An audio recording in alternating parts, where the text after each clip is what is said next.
starts in 10, 9, 8, 7, 6, 5, 4, 3, 2, 1, go. And we are live. Finally. Oh man, hope I wasn't too late. Been a messed up fucking day. Went to bed last night and I was having trouble sleeping. I think my phone went off. and, shit. Hold on, let me see what time it was. God.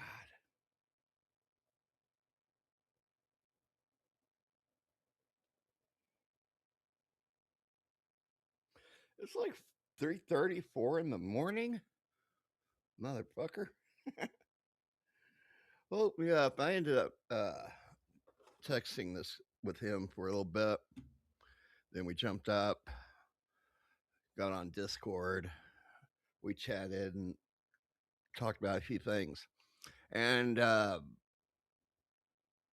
yeah, there's been a whole monkey wrench thrown into the show today. He was going to be my guest today, and he got really busy and he forgot to contact me. And I just found out a little bit ago he can't make it.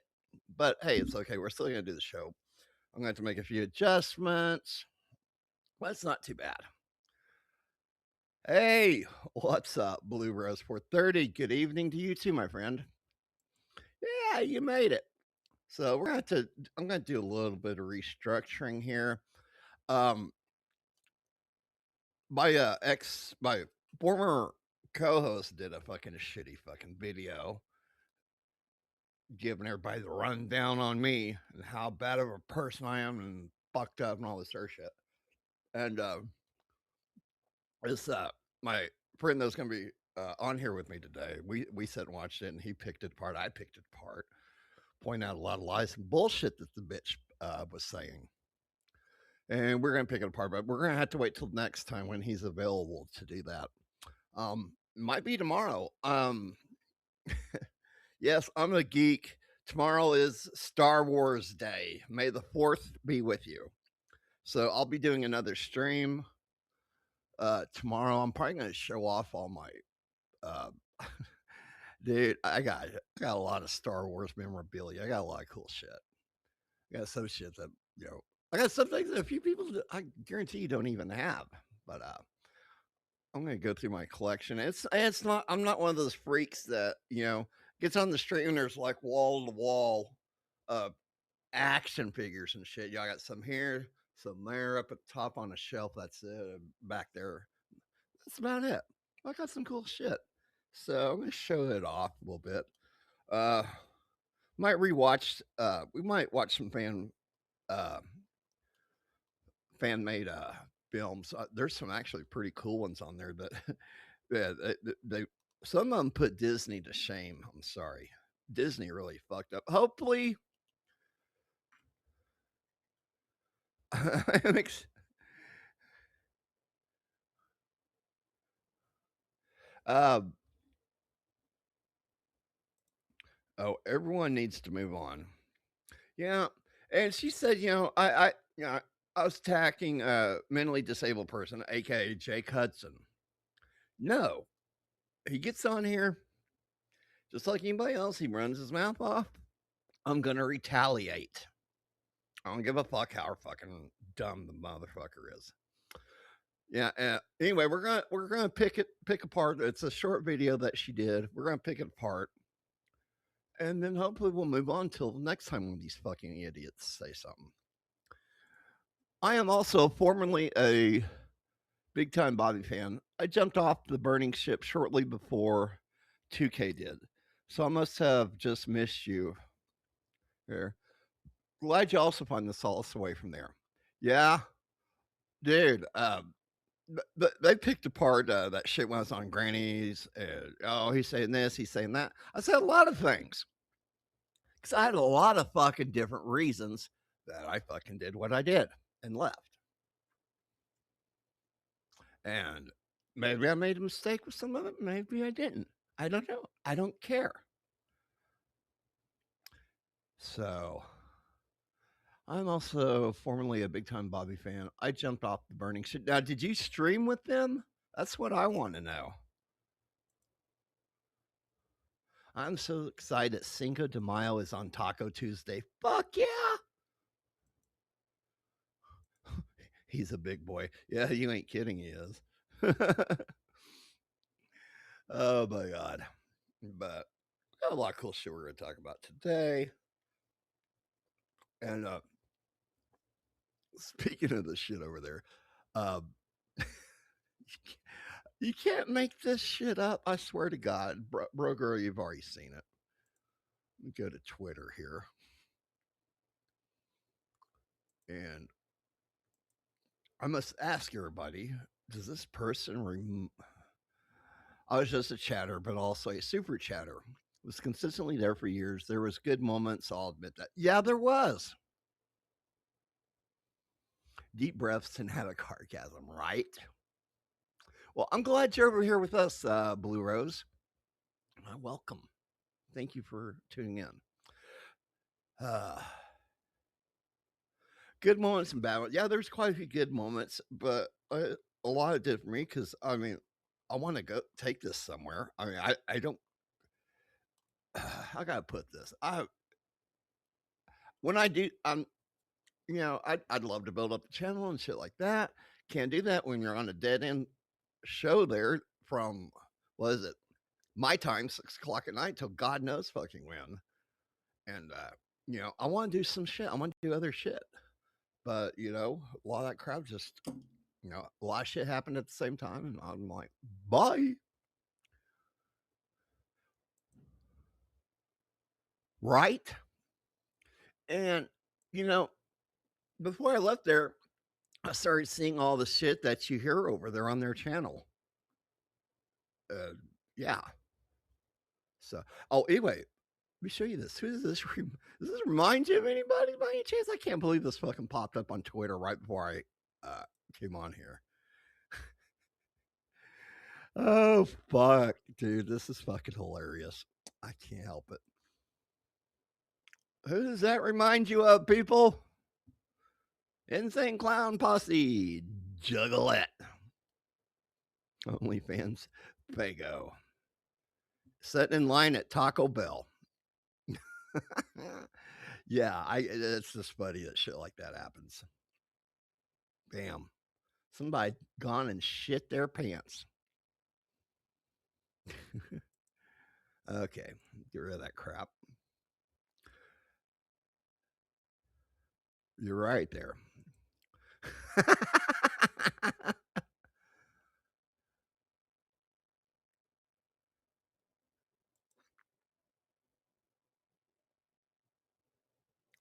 Yeah, fuck that shit. Covering my eyes. So, How dare you? dude, I started some shit with her. Dude, have you seen her lately? Holy shit, let me find a picture of her. Dude, I swear to God, she's retarded. She's fucking. She's got Down syndrome. She's got a. Here's one of her recent pictures when she was over there starting bullshit with Israel. Tell me this bitch don't have fucking Down syndrome. Boop. Just look at her. She's a retarded. Hey, I really enjoy your streams and being part of your community. I don't have a fucking community, you fucking bot. You know how many times, every time I stream, you assholes have to fucking come in here with your little bot shit. Boy. God. Fuck off. That's coming from over there on Twitch.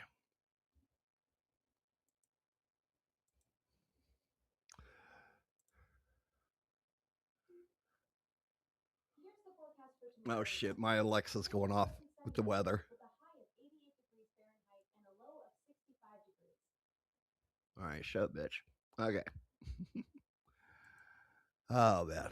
Okay, I'll digress shortly. I still like many people over on that side, but I couldn't move forward with them. Basically, the jib split was a major turning point for a lot of people. I I see that, and I wish I could say the same thing that you're saying right here, because there's a lot of people over there I just loved, but they've made me the villain, and I take pride in my work. So if I'm gonna be the villain, I'm gonna be the best fucking villain I can. I ain't gonna fuck it. I believe if I'm gonna burn any bridges, I'm gonna be standing on them when I do it, so they know I mean business. Fuck them. So anyway,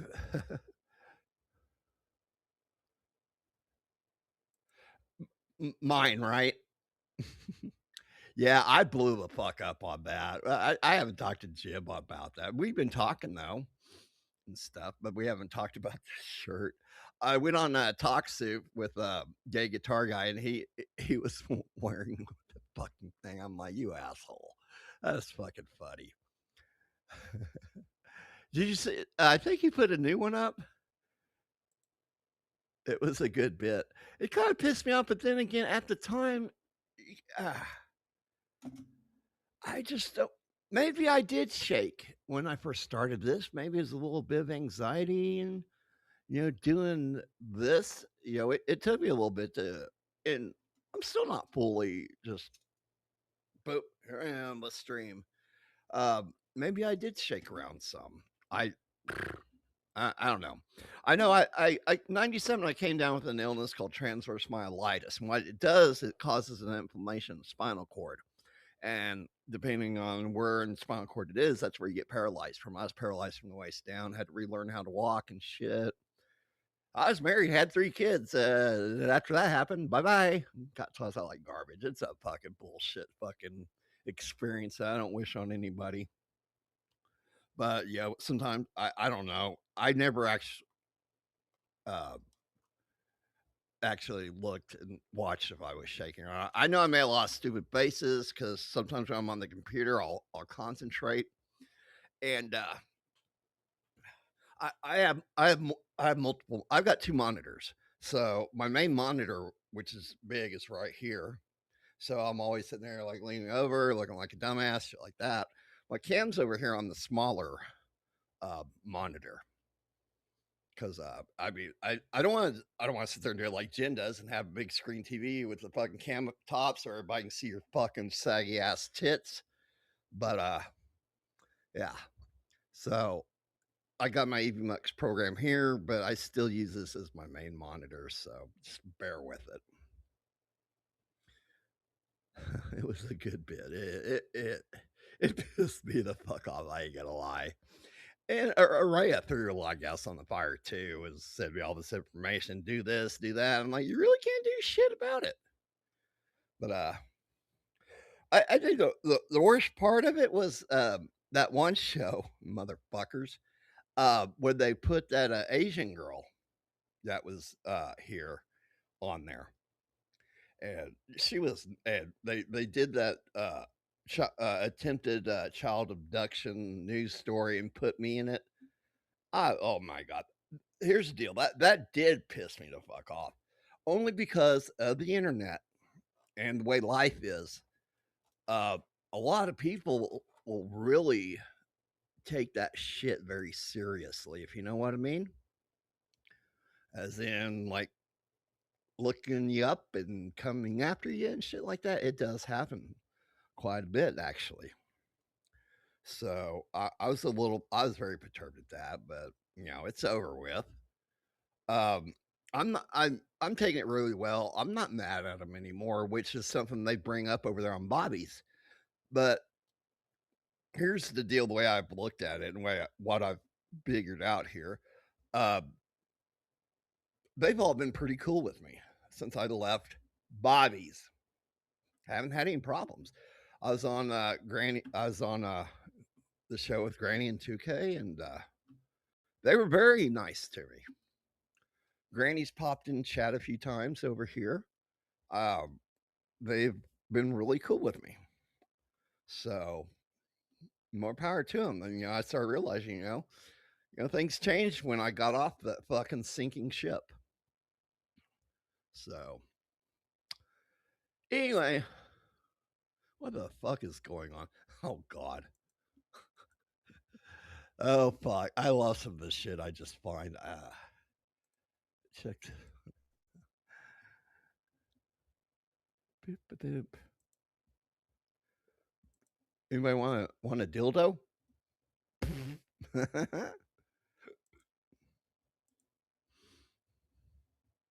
Yeah. Okay. So, what should we do first here? Okay. Today is May the 3rd. And it's a day that, affected a lot of people here in my home state of Oklahoma. That was when we had the F5 tornado that tore through Moore, which is another city right by Oklahoma City. Not as large, but it's pretty good size. And hey, Tiff, sadly enough, that day, 30, I think it's 36. Oh, no, my bad. 46 lives got lost that day, including children. That was at a school, or I can't remember if it was a school or daycare. So, hey. Yeah, I love Tip. I stood up for her a lot over there because they're poking. It was harmless fun. They were poking at her, but you know what? She's got MS, and sometimes that harmless fun is more hurtful than what people think. And this shit wasn't fucking cool. And I sent you my last $5. Did you ever? I know it wasn't enough, but did you ever? Your dragon. I'm sorry if I'm bringing up anything bad here, but I know it affected you a lot. Did you ever get a replacement pet or a pet rock or anything? You could have bought a pet rock, I guess, for $5, but yeah, we had an F5 rip through here, and this was on May 3rd, 1999. Actually, that whole day, it was a total outbreak that we had. Oh shit! I need to put that sound back up through my headset here. Hold on, forgot.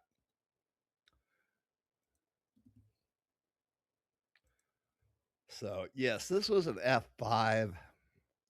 Those things are not pretty. I'll tell you that right now. It tore a hole through that fucking town.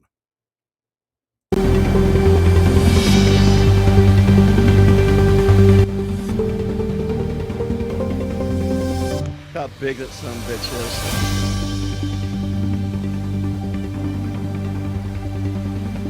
Yeah.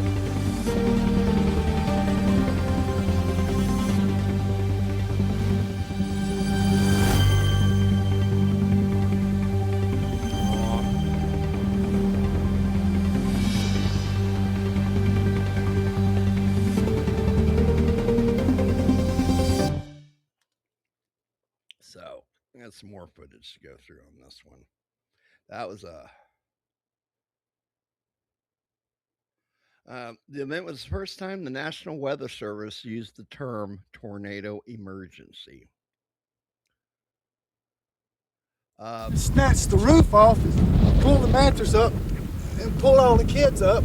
Robert Williams saw his children get swept away, but they would survive, and Aaliyah, his granddaughter, would become the symbol of a miracle. Yeah, this involves a kid. I don't want to do that. Let's see if I can find some better shit on this. That was from a local news.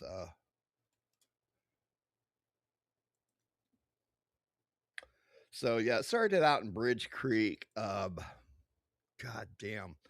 I remember going through there, which is hard to do because when that shit happens, law enforcement, everybody, National Guard and shit are out there, and it's hard to get around because people's homes are destroyed and they don't want looters. You see videos. Arkansas. Well, look about May 3rd here on this shit, and why is this other shit popping up?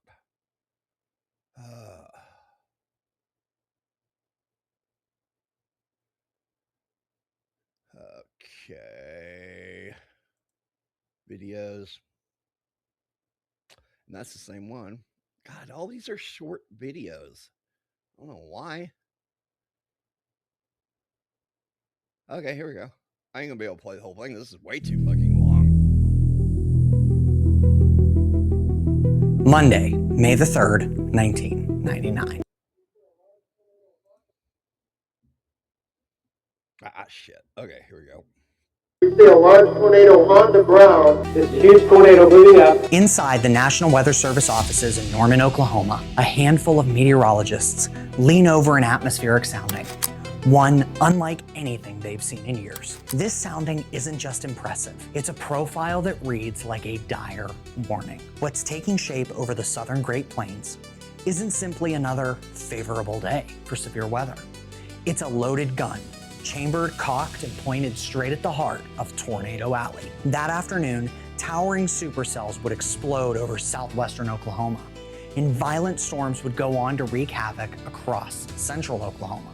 It is the path of the most serious destruction. A long-track supercell tornado.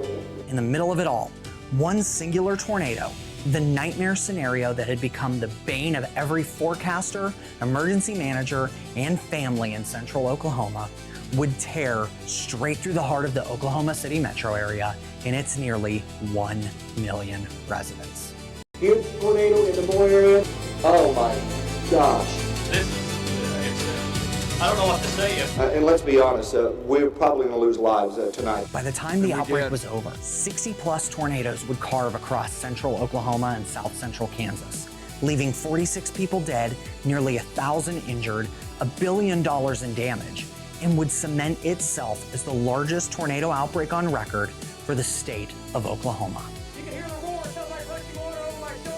That's Today, we're going back to that fateful day in May, hour by hour. Look at the horizontal vortex. That is an F4 to an F5 tornado. Warning by warning. There's a tornado warning in Osage County to our far northeast. To relive the chaos and uncover the science behind one of the most ominous days in American severe weather history. 46 people dead, warning by warning. There's a tornado warning in Osage County to our far northeast. To relive the chaos and I got to drive through part of that, and it's like fucking seeing like Beirut or something. Yeah, unfortunately, we have these events that happen here, and we had one a few years ago. It didn't do much of anything. We had some, but we have certain events, meteorological events, and we have people that come from all over the world, all over the United States, to our state for these events. So, here in Oklahoma, we're a lot of the technology and shit. It comes from here.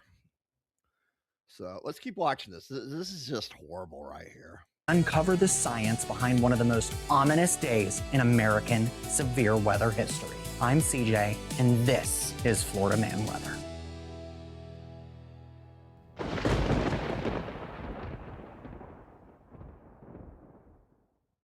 On the morning of May 3rd, 1999, the sky over Oklahoma and south central Kansas did not initially have the look of a day that would bring historic severe weather. It simply began like any normal spring on the southern plains. Low clouds lingering through the early hours, humid air slowly thickening, and a muted sun trying to break through. For most people headed to work or school on that Monday morning, the day felt routine. But high above their heads, the atmosphere was quietly assembling itself into something far more sinister. In fact, tornado outbreaks rarely hinge on a single dramatic ingredient. Instead, they depend on the careful overlap of several atmospheric factors, all interacting in a layered system of moving air. To understand what unfolded that day, it helps to picture the atmosphere not as empty space, but is a three-dimensional ocean of air currents stacked one on top of another, each layer influencing the next. High above the western United States, a broad dip in the jet stream, what meteorologists refer to as a trough, was beginning to deepen. On the downstream side, the side where the air exits the trough, those fast winds begin to slow and spread apart, a process that meteorologists refer to as defluence. Now, as the air spreads out high above the surface, it lowers the pressure relative to the air below, creating an almost subtle vacuum effect that increases what meteorologists and storm chasers alike refer to as the cap, or a capping inversion. If the cap is too weak, storms become much more numerous and can destroy each other through destructive interference. And if the cap is too strong, storms won't fire at all. So eventually, it just needs to weaken just enough to allow storms to form. And on May 3rd, the cap was crucial. It suppressed storm formation throughout the late morning and early afternoon, allowing the heat and moisture to accumulate underneath. Remember, the longer the lid held, the more unstable the atmosphere could become. All while the energy built below. Another ingredient was strengthening above, the wind shear. Remember, wind shear just refers to changes in wind speed and direction with height. If the wind at ground level blows from the southeast, but higher up from the southwest, and much faster, any parcels of air that are lifted through these changes will twist and stretch. In the atmosphere, that twisting can cause rising air within a thunderstorm to rotate. And on May the 3rd, surface winds were from the south and southeast. A few thousand feet up, they shifted more southwesterly and increased with speed. This created a layered wind profile, highly supportive of supercell thunderstorms. Yet, early in the day, computer forecast models did not fully capture how favorable the wind profiles over Oklahoma and southern Kansas would become. Widely used models at the time, such as the ADA, the predecessor to the modern-day NAM, and RUC-2, a predecessor to the modern Rapid Refresh model, both underestimated the strength of mid and upper-level winds moving into the plains. In fact, the models didn't even clearly resolve an embedded jet streak that would enhance wind shear over Oklahoma during the afternoon. As a result, the model forecast suggested only modest deep layer shear, supportive of severe storms perhaps, but not necessarily indicative of a historic outbreak. Additionally, there were a plethora of other forecast uncertainties. Forecasting exactly where storms would first form, known as convective initiation, is still a challenge today, let alone back. Just after 4:30 p.m. Central Daylight Time on Monday, May 3rd, 1999, the Storm Prediction Center in Norman, Oklahoma would issue Tornado Watch number 195 for portions of central and western Oklahoma and far northern Texas. The first robust storm of what would become the infamous May 3rd outbreak rose over Tillman County, Oklahoma, building itself from a swelling tower of cloud into a defined supercell. By 4:15 p.m., the National Weather Service office in Norman issued a severe thunderstorm warning. See how quickly that in happens? itself was not extraordinary. Severe thunderstorms are part of the region's vocabulary. They crackle and roar and then move on. But radar operators noticed something in the storm structure that made them lean closer to their screens. Its updraft strengthened, ingesting warm, humid air from the south, while powerful winds aloft began to tilt and stretch the rotation within. The process was invisible to those beneath the clouds, but on radar, it looked like a decision being made. At 4:50 p.m., the storm's radar signature sharpened further, and a tornado warning would be issued for Comanche, Caddo, and Grady counties, areas southwest of Oklahoma City. For those monitoring the storm's evolution, this was the moment when the day stopped feeling theoretical. Forecast discussions became real-time strategy, and spotters were alerted, television meteorologists would cut into programming, all while outside, the sky darkened in subtle degrees, the light shifting toward an unnatural hue as the storm matured. Only 1 minute after the warning, at 4:51 p.m., the first tornado of the outbreak would touch down roughly 7 miles east-northeast of Medicine Park near Lawton. It was small and brief, an F0, barely more than a sharp exhale from the storm's base. And to most, it would have seemed insignificant. It didn't linger, didn't carve in a dramatic scar. But in hindsight, that slender funnel mattered. It was proof the atmosphere overhead had crossed a threshold. The cap that had suppressed tornadic development was gone, and the supercell had found the balance it needed to spin fury into focus. Between 5 and 6 p.m., The same storm tracked northeast through Caddo County, producing a family of tornadoes as it cycled through phases of intensification. Each cycle was just a mechanical ritual. The existing tornado would weaken, the mesocyclone would occlude, and a new circulation would tighten nearby. In total, the supercell would go on to produce at least 14 tornadoes over its lifespan, behaving less like a single event and more like a tornado factory line, each funnel a product of the same rotating engine overhead. But for those beneath its path, the distinction didn't matter. The storm just seemed to be relentless. Around 5:20 p.m. southwest of Chickasha in southern Caddo County, the first strong tornado of the day touched down. It would remain on the ground for roughly 15 minutes and later be rated an F3. That tornado would cause significant damage west of Chickasha before lifting, only for another tornado to form north of town. The next funnel clipped the northwest side of Chickasha, inflicting structural damage and tearing into the local airport. Hangars would be compromised, aircraft would be overturned, and debris would be strewn across runways that had been calm mere minutes before. By approximately 6:21 p.m., the tornado lifted just northeast of Chickasha, earning an F2 rating. It was another chapter in a day that was accelerating towards something far, far worse. By then, additional supercells had erupted across central Oklahoma. Discrete storms, dotting radar screens, each capable of producing its own tornadoes.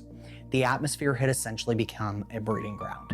But meanwhile, the original supercell would move into rural central Grady County. And at 6:23 p.m. Central Daylight Time, it would cycle once more. A new circulation would tighten south-southwest of Amber, Oklahoma. At first, its descent was unremarkable, a funnel lowering cautiously from a rotating wall cloud.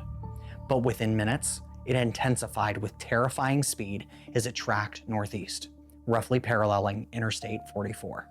The condensation funnel thickened, the debris cloud at its base widened, and what had begun as a narrow column broadened into a wedge. Its width growing until it seemed less like a funnel and more like a wall. By 6:30 p.m., the tornado was grinding northeast toward Bridge Creek in Newcastle. Local television stations had long since interrupted programming, and meteorologists like Gary England and Mike Morgan stood before green screens, passed away, sleeves rolled, voices steady, a year or two ago. On radar, he was in that movie, the Hulk Echo Twister. was textbook and monstrous, and velocity scans would show gate-to-gate shear that left little doubt. This was not a marginal tornado. It was violent and strengthening, and it was heading toward populated areas. At approximately 6:45 p.m., the tornado would strike Bridge Creek. There are moments in disasters when the abstract becomes personal, and this was one of them. The wedge tornado tore into the rural community at full force, and later damage surveys would justify the highest rating on the Fujita scale, an F5. Entire homes were swept from their foundations. Hell yeah. Not toppled, not partially destroyed, swept away as though they had never been anchored to the earth at all. Concrete slabs would be scoured clean. Vehicles would become projectiles, shredded and hurled beyond recognition. Even the air itself would turn hostile, filled with pulverized debris that sandblasted everything it touched. Survivors would later describe the roar beyond comprehension, a sound that erased all other sound. Yeah. As the tornado continued northeast toward Newcastle, a realization dawned across forecast offices and television studios alike. The storm was on a trajectory that would carry it directly into the heart of the Oklahoma City metro area. The largest population center in the state lay ahead, and the implications were immediate and chilling. At 6:57 p.m. Central Daylight Time, the National Weather Service office in Norman issued a bulletin that departed from standard phrasing. Embedded within the warning text were the words. That sound right there, I know that sound all too well. That God, I hate it. Tornado emergency for the Oklahoma City metro. And like I was saying earlier, that was the first time in weather history that phrase was ever used. Tornado emergency. This would be the first known use of the term in an official product, and the phrase was not chosen lightly. It was an acknowledgement that conventional warning language might not suffice. In a region so accustomed to tornadoes, complacency can take root. But these words were meant to cut through it, to convey that this was not another close call and not another routine tornado. Now, on that Fujita scale that I've shown on here before, this tornado pegged that motherfucker, and a lot of people were asking around, is F5 the ceiling on this? Can there be an F6? Yeah, if there was an F6 that day, it would have been labeled an F6. I'm muting my computer stuff because phone is a temporary, also still using the kids' Wi-Fi till we get ours on. Oh, shit. Well, whenever that happens, I want you on here, Tiff. Damn it. I don't care how long it takes. The longer it takes, the longer I'm going to have you on here. Warning. This was an extraordinary and life-threatening situation. Damn. Meanwhile, around 6:54 p.m. is the tornado close call and not another routine tornado warning. This was an extraordinary and life-threatening situation. Meanwhile, around 6:54 p.m. as the tornado exited Bridge Creek, meteorologists Josh Werman and Howie Bluestein were positioned in their Doppler on wheels, or DOW, vehicle, scanning the lowest levels of the circulation. Oh, wow. Their mobile I've never seen radar that penetrated the storm's veil in ways many conventional radar systems could not, at the lowest levels of our atmosphere, just above the surface. And what they recorded would become historic. Wind speeds measured approximately 100 feet above ground level ranged between 318 and 300. There you go, right there. I'm going to pause this real quick here while that's up. Open up another window here. Okay, pull up that tornado scale again.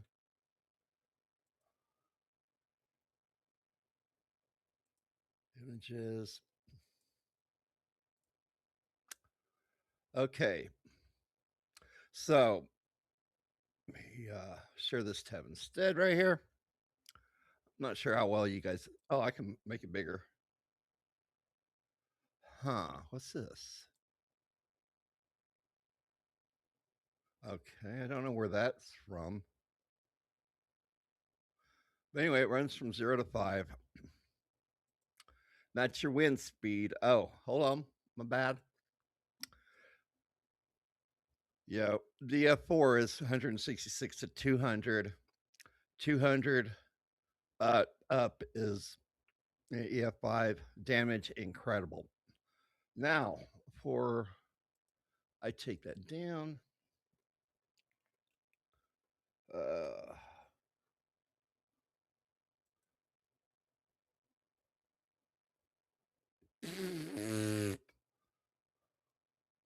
Wow.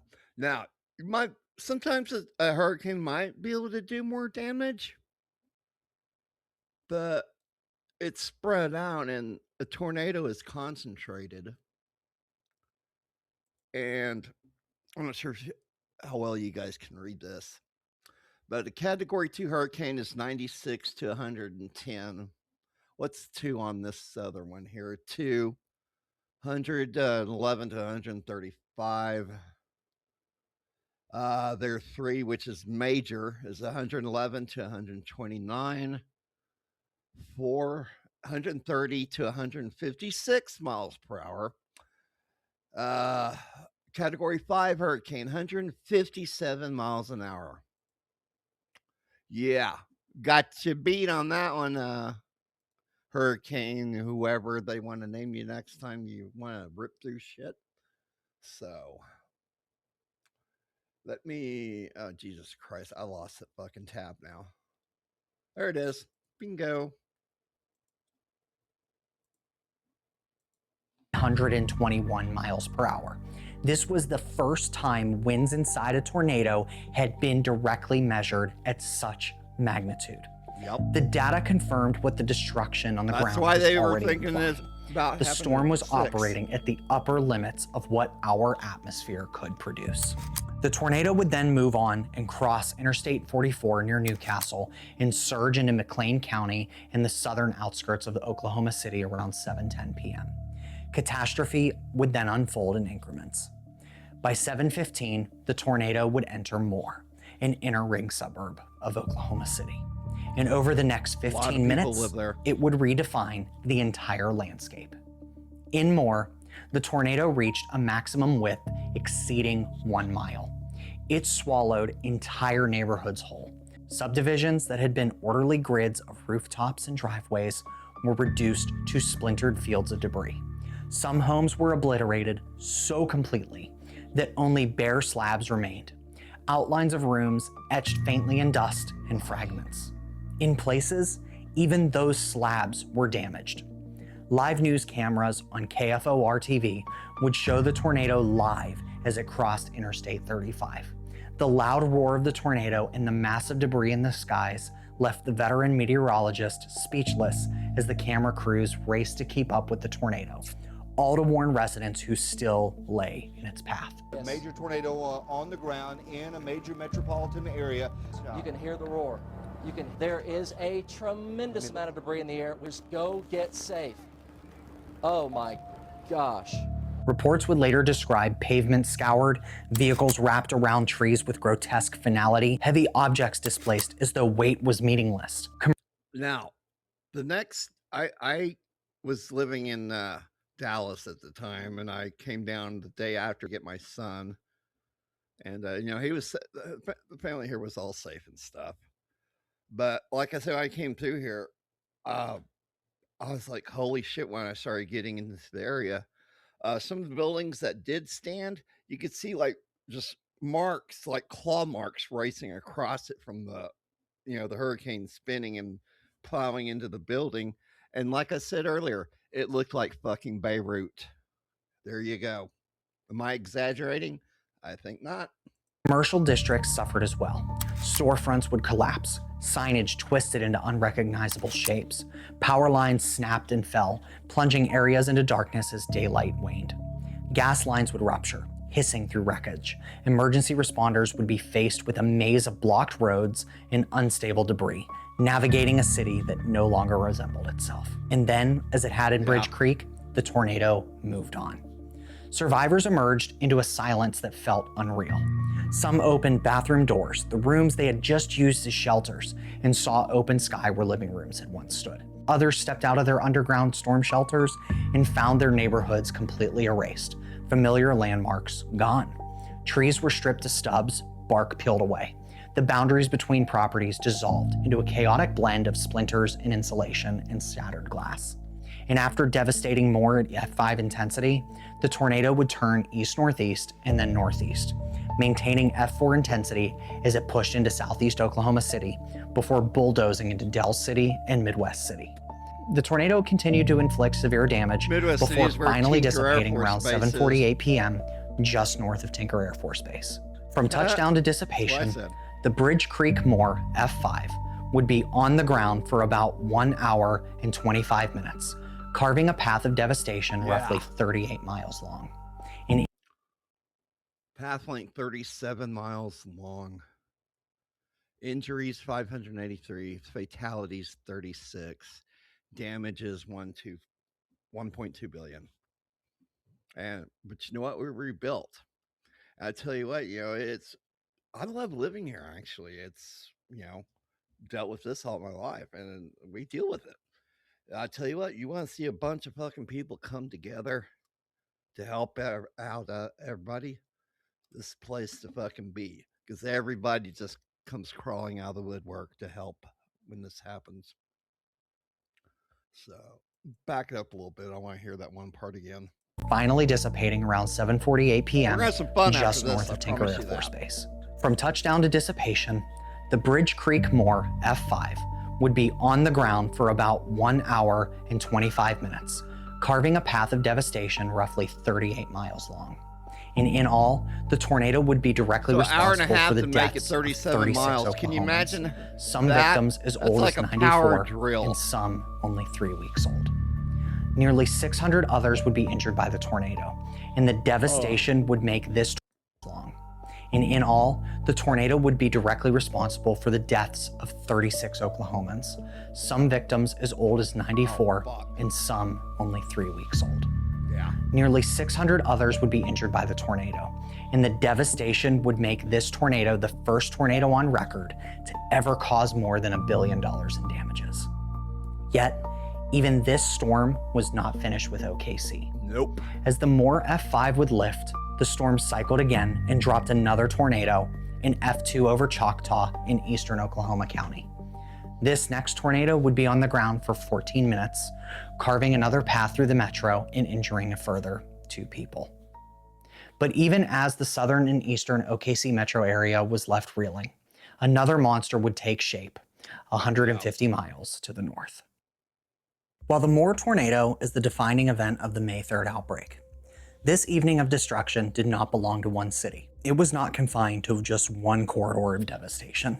It sprawled across many counties and even across state lines, scattering violence across farmland, city subdivisions, small-town main streets, and interstate highways. In fact, Oklahoma City wasn't even the only major city in the region to be struck by a violent tornado on the evening of May 3rd. Before dusk, another supercell had erupted over eastern Harper and western Sumner counties in southern Kansas. At around the same time the Choctaw F2 had lifted, this storm would produce the second deadliest tornado of the entire outbreak. Around 8:13 p.m. Central Daylight Time, under waning twilight, another tornado would snake to the ground approximately 4 miles north of Wellington in central Sumner County, Kansas. Within moments, power poles were snapped and thrown aside, their lines sagging and sparking in the gathering dark. The tornado moved north-northeast at nearly 35 miles per hour, roughly paralleling I-35, the Kansas Turnpike. Its forward motion was steady, unhurried, as if confident in what lay ahead. Structures began to fall into its path. Approximately 15 buildings were damaged or destroyed in Sumner County alone. 2 mobile homes were obliterated, reduced to twisted frames and shattered debris. A pole barn would collapse under the force, and 2 wooden sheds and a metal shed were torn apart. A ranch-style home and another metal outbuilding were stripped of most of their roofing, left open to the sky. And at 8:30 p.m. Central Daylight Time, as darkness settled deeper, it crossed the county line, continuing its north-northeast march into Sedgwick County. Maintaining its forward speed near 35 miles per hour, the tornado would press into Hayesville, a suburb of Wichita. At 8:35 p.m., it tore into a subdivision just southwest of the South Seneca Street and South 87th Street intersection. Homes would be splintered apart and walls collapsed inward. In a nearby mobile home park, a woman and her grandson were caught in the open while attempting to reach shelter. Both were killed, the first 2 fatalities along this segment of the tornado's path. A 6th fatality would follow weeks later when an elderly man succumbed to his injuries at a Wichita hospital on May 23rd. The tornado then tracked north along South Seneca Avenue, moving directly into the Hayesville Central Business District. At 8:38 p.m., storefront windows would implode, roofs would peel back, and brick facades would crumble. At this point, a 3rd fatality occurred when an elderly man was killed inside a mobile home near South 75th Street. And the violence, it didn't discriminate between residential streets and commercial corridors. At South Seneca Street and South 71st Street, most businesses were heavily damaged or destroyed. By the time the tornado finished with Hayesville, the damage was staggering. Approximately 150 homes were damaged or destroyed. 27 businesses suffered the same fate. 3 churches, 1 library, 4 historic buildings, and 1 lodge were either severely damaged or completely leveled, and entire blocks had been altered beyond recognition. Then, at 8:43 p.m., the tornado crossed South 55th Street and entered the southern sections of the city of Wichita, the largest city in the state. The sky above was nearly black now, illuminated only by the intermittent flashes from transformers and the distant glow of the city lights diffused by debris-filled air. The tornado veered slightly northwest for a brief stretch. Then, near South 47th Street, corrected back to a northeast track. Crossing MacArthur Road, the tornado reached the Lakeshore and Pacesetter mobile home parks just northeast of the South Seneca and MacArthur intersection. And what followed was devastating. Entire rows of mobile homes were leveled, frames scattered like broken ribs across the ground. It was here that the 4th and 5th fatalities occurred, 1 in each mobile home park. The destruction being so complete now that you know why they call orientation them became mobile difficult. homes? Streets would disappear under insulation, lumber, and twisted aluminum. At 8:45 p.m., the tornado crossed the East Harry Street interchange along Interstate 135, continuing its northeast track. Vehicles on the roadway were caught in the chaos, drivers forced to navigate the blinding rain, flying debris, and sudden darkness. The tornado finally began to weaken as it approached the College Hill district in northeastern Wichita. And at approximately 8:55 p.m., after carving its way through neighborhoods, business districts, and mobile home parks, the funnel finally lifted. Yet, about 20 minutes after the Wichita F4 lifted, another violent F4 would form south-southwest of the town of Dover in Kingfisher County, Oklahoma. Yeah. The tornado moved north-northeast as if guided with deliberate intent. It did not waver and it did not dissipate before reaching the town. Instead, it widened. Its circulation expanded until it spanned roughly half a mile of turning violence. And by the time it crossed the southern edge of Dover, the storm had matured into an F4, and the tornado would plow straight through the center of the small town. Witnesses later would describe the sound not as a freight train, though that comparison is common, but as a continuous rumble, a roar punctuated by the splintering of lumber and the metallic shriek of structures being wrenched apart. The western side of Dover would bear the brunt of the devastation, and approximately 1/3 of all structures in the town would be completely destroyed. A steel, reinforced concrete building, engineered to endure the routine stresses of Oklahoma's weather, was reduced to a handful of standing walls, as though the rest had simply been erased from existence. Large farm trucks and oil field equipment were torn from their resting places, mangled and thrown. Mobile homes were disassembled with such efficiency that their frames would be later found wrapped around trees, twisted like strips of foil caught in a violent hand. The Dover F4 would remain on the ground for approximately 15 miles, carving a path that would not fully end until it dissipated east of Hennessy around 9:38 p.m., leaving one person dead and about a dozen more injured. And at around the same time the Dover F4 was rampaging across Kingfisher County, another supercell would produce a tornado whose dimensions and internal structure would become legendary among meteorologists and storm chasers. This next behemoth would descend from the sky near Cimarron City around 9:25 and tear across portions of Noble, Payne, and Logan counties. The Mulhall tornado, named for the town that would suffer its most concentrated destruction, was described by storm chasers who followed its rampage as a large wedge, but that term scarcely conveyed its enormity. Dr. Josh Werman's Dow was again scanning the skies as the tornado tore through, and the radar data captured during the Mulhall tornado would later reveal something even more staggering. A core flow diameter of 1,600 meters. That's approximately 1 mile between the strongest winds on either side of the vortex. The broader envelope of the damaging tornadic winds extended outward from the center of the tornado to roughly 7 kilometers. That is over 4 miles. Within this massive tornadic circulation were subvortices orbiting the center, some with winds measured up to 257 miles per hour, each capable of inflicting localized devastation beyond what a single smooth funnel might suggest. Meteorologists would later analyze the radar data in detail, recognizing the Mulhall tornado as one of the largest ever measured in terms of radar observed size and wind distribution. Yet, for all its ferocity, there are very few photos of this Goliath, mostly because the tornado was cloaked in darkness and its path remained over pretty sparsely populated terrain. Even with this low density of population, the countryside still bore a heavy toll. Isolated farmsteads would be torn apart, power lines felled, and in some fields the land would be scoured by the tornado's winds. But when the tornado reached Mulhall around 10 p.m., all hell would break loose. As the tornado slammed into the small village, an estimated 60 to 70% of the homes were severely damaged or destroyed. The Mulhall Orlando Elementary School was demolished, its structure reduced to a pile of debris. The town's water tower, a large steel sentinel, was toppled, and by some accounts, Mulhall was nearly wiped from the map. 2 lives were lost in this tornado, and approximately 26 would be injured. Given the scale of the destruction, however, the casualty count seemed improbably low. The tornado would continue to the northeast once through town, before lifting northeast of Perry, Oklahoma, just before 10:45. While Mulhall reeled from its near annihilation, another storm to its east was carving its own path of destruction across portions of Lincoln and Creek counties. Around 10:10 p.m., a supercell in Lincoln and Creek counties produced a tornado that would track roughly 17 miles, paralleling Interstate 44 near Stroud. Rated an F3 at peak intensity, it may not have been the strongest tornado of the night, but its impact would be profound in a much different way. Initially touching down near Sparks, The tornado caused intermittent damage. Trees splintered, rural structures battered, but as it neared Davenport and the western sections of Stroud, it intensified. Reaching Stroud's west side around 10:30 p.m., the tornado impacted the Sigma Food Distribution Warehouse, a major trucking terminal. Steel girders would be twisted and metal siding was ripped free and hurled across the open ground as the facility was That day destroyed. I was in Dallas. The Stroud Municipal thankfully. Hospital would also suffer severe damage, with much of its roof I torn was away, there the very exposing next the day, interior though. to rain and debris. But perhaps the most visible blow fell upon the Stroud Outlet Mall near the interstate. At approximately 10:39 p.m., You the tornado all struck the steel outlets, girders that you'd destroying be the safe entire in a mall. complex.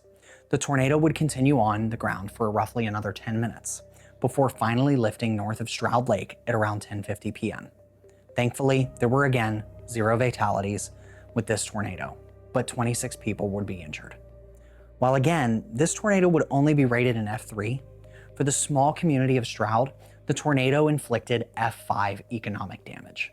The destruction at the Sigma Distribution Center and the Outlet Mall was so great that neither facility would be rebuilt, and 2 of Stroud's largest employers would vanish in one night. The tornado resulted in a net loss of roughly 800 jobs in a town of only around 3,400 residents. The outbreak continued on into the wee hours of Tuesday morning, including an F1 tornado that moved through heavily populated sections of Tulsa just after midnight, and a few more F0 and F1 tornadoes, with the final tornado of the outbreak lifting from the ground just after 3 a.m. Central Time on May 4th. In just the span of approximately 12 hours, 66 tornadoes had torn across the southern plains, and in their wake had left a scale of devastation and loss that was without precedent in Oklahoma's history. By the time the counts were confirmed, 43 people had lost their lives in Oklahoma and Kansas, and almost 1,000 more were injured, some critically. The number of injured overwhelmed local hospitals in the first hours, and triage areas were established in places that had not been intended for medical care. Ambulances struggled to reach some neighborhoods because the roads were simply impassable, choked with splintered lumber, overturned vehicles, and downed power lines. In many cases, rescue workers proceeded on foot, carrying medical kits and stretchers through fields of debris. The landscape itself would complicate every effort. Power poles lay snapped across streets, gas lines hissed, water pulled from broken mains. Firefighters and utility workers moved cautiously, aware that a single spark could ignite an inferno. The Oklahoma National Guard was activated quickly. They assisted in search operations and provided manpower for the grim tasks that followed.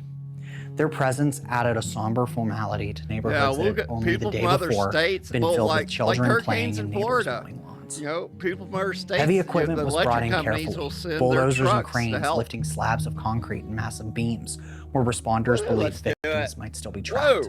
The response quickly expanded beyond local efforts. On May 4th, Oklahoma Governor Frank Keating declared a state of emergency. That same afternoon, President Bill Clinton would declare a federal disaster in 11 Oklahoma counties and in Sedgwick County, Kansas. The declaration unlocked federal resources essential for the long recovery ahead. And within days, the Federal Emergency Management Agency would establish disaster field offices in central Oklahoma. Urban search and rescue teams, communications units, and incident support teams arrived to augment local capabilities. Donation centers and telephone hotlines were established to manage the surge of charitable contributions pouring in from across the nation.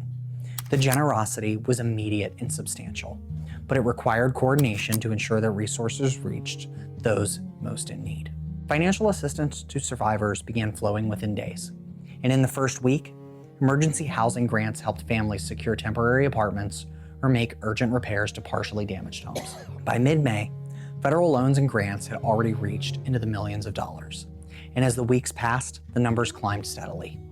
Thousands of Oklahoma households applied for assistance, and by early July, tens of millions of dollars in disaster aid had been distributed, including housing assistance, low-interest Small Business Administration loans, and individual grants.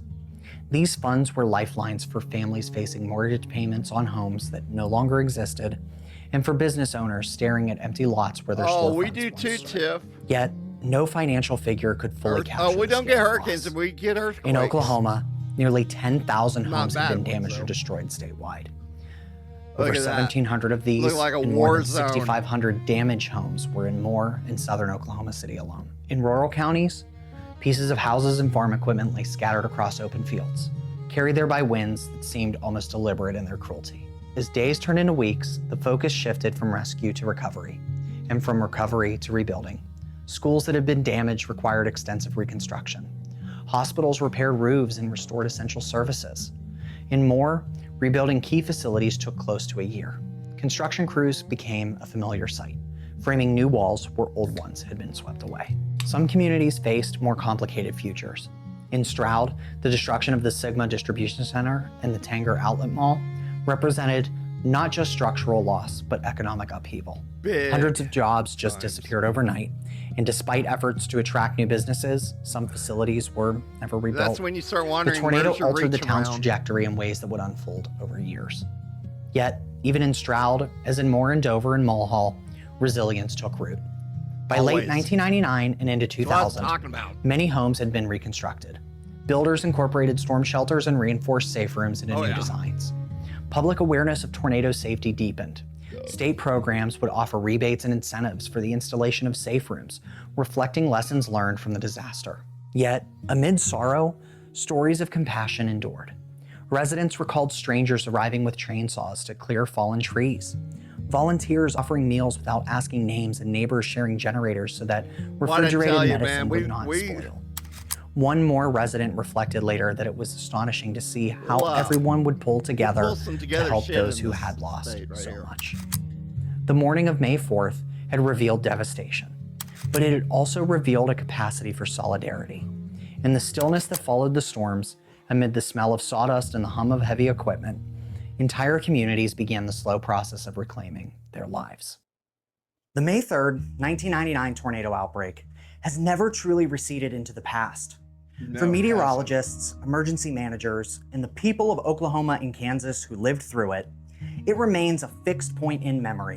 A sequence of outbreaks would produce 152 confirmed tornadoes over those 6 days, and would end up claiming a total of 50 lives and injuring nearly 1,000 people. The May 3rd outbreak also carried the full spectrum of intensity, from weaker F0 and F1 tornadoes that damaged roofs and trees to the violent F4s and even an F5 tornado. Even with so much destruction spread out over a large area, the date of May 3rd is synonymous with the Bridge Creek Moore F5, which quickly became the outbreak's emblem, and for understandable reasons. It was the first tornado in US history to cause over $1 billion in damages. Adjusted for inflation, that would be equivalent to nearly $3 billion today in 2026. Additionally, the Bridge Creek Moore F5 was the deadliest US tornado since 1979. And while these benchmarks would later be approached or surpassed by future disasters, such as the Joplin EF5 in 2011, and when Moore would be once again struck by a violent EF5 in May of 2013. But the Bridge Creek Moore F5 was the first tornado to establish what the worst case of a violent tornado tearing through a modern metropolitan area would look like for everyday Americans. Yet, if the event is remembered only for its extremes, its most enduring lessons are missed. The outbreak's legacy is also a story of adaptation, sometimes quickly and sometimes painfully, because the consequences were all too costly to ignore. One of the clearest examples of this is our modern tornado emergency. Before May 3rd, 1999, a tornado emergency didn't exist in theory or in practice at the National Weather Service. Tornado warnings existed, yeah, but the language used was not prepared for the worst case scenario of a major city being hit by a large, violent tornado. But on the evening of May 3rd, as the Bridge Creek Moore tornado barreled through the Oklahoma City metro, the meteorologists working at the warning desk at the National Weather Service offices in Norman took that unprecedented step and used the phrase tornado emergency for the first time to communicate as quickly as possible that residents in the path of this storm were in a life or death situation. And the success of that single bulletin on May 3rd helped shape future policy. The National Weather Service would eventually adopt a tornado emergency as an official subset of a tornado warning, with strong wording reserved for only the most dire of situations, when a confirmed large and violent tornado is approaching a densely populated area. Its later appearances, including another for the OKC Metro for the 2013 Moore EF5, are reminders that the phrase is not a label to be deployed casually, and its origins trace directly back to May 3rd, 1999. Another lesson came from a myth that had quietly taken root in public consciousness long before the May 3rd outbreak. For years, many people had believed that taking shelter under a highway overpass was a safe response to a tornado when out on the open road. But on that day, that misconception would turn deadly. 3 overpasses would be directly struck by tornadoes on May 3rd, 1999, and at each one of those overpasses, people sheltering there were killed. Overpasses are exposed, offering little protection from debris, and to make matters worse, the constricted space under the overpass can also act as a wind tunnel, accelerating the winds and creating a more dangerous environment than the open landscape nearby. The outbreak also arrived at a pivotal moment in American meteorological history.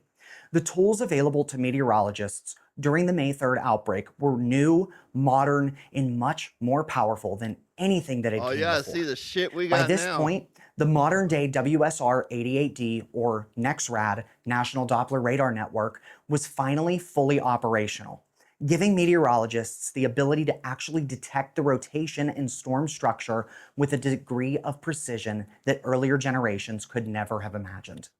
This allowed the May 3rd outbreak to become one of the first major tornado outbreaks to fully demonstrate the capabilities of the Clinton administration's National Weather Service Modernization Program and how it would save countless lives in the future. The success of the program helped fuel continued support for radar improvements, including later upgrades such as dual polarization, and for resilience programs like Storm Ready and the Weather Ready Nation initiative. In addition, the outbreak also provided something that, until then, had been almost unattainable: high-quality mobile radar measurements inside violent tornadoes. Doppler on Wheels data captured extraordinary winds in the Moore and Mulhall tornadoes, including measurements that exceeded 300 miles per hour. And those readings did not just merely astonish the meteorologists and engineers that reviewed it, they forced uncomfortable questions into public discussions. After all, if winds could reach that level, what did it mean for how tornado intensity was already understood? What did it mean for how our structures were constructed? The existence of measured winds at those speeds, alongside the reality that building destruction often occurs at far lower wind thresholds, contributed to ongoing discussions. And in the years that followed, research and debate helped shape the enhanced Fujita scale, implemented in 2007, which uses improved damage indicators and more carefully calibrated wind estimates. And that new understanding also fed directly into another major legacy: how Oklahomans, especially in the hardest hit areas, began to think about construction practices and sheltering. In the wake of the devastation, there was no illusion that typical residential construction would withstand F4 or F5 winds. After all, entire neighborhoods had been basically swept from existence, and the limits of standard building practices were visible in every damaged home. Yet, within that bleak clarity, people also recognized that smaller changes could matter in the weaker tornadoes, using hurricane clips on the roofs, stronger connections between walls and foundations, reinforced garage doors, and most importantly, purpose-built safe rooms. Interest in storm shelters surged. State and federal programs offered rebates and incentives to help homeowners install underground shelters or in-garage safe rooms. Thousands of shelters would be installed in central Oklahoma in the years after May 3rd, 1999, with many survivors of the May 3rd outbreak vowing to never have to ride out a violent tornado again without somewhere safe to go.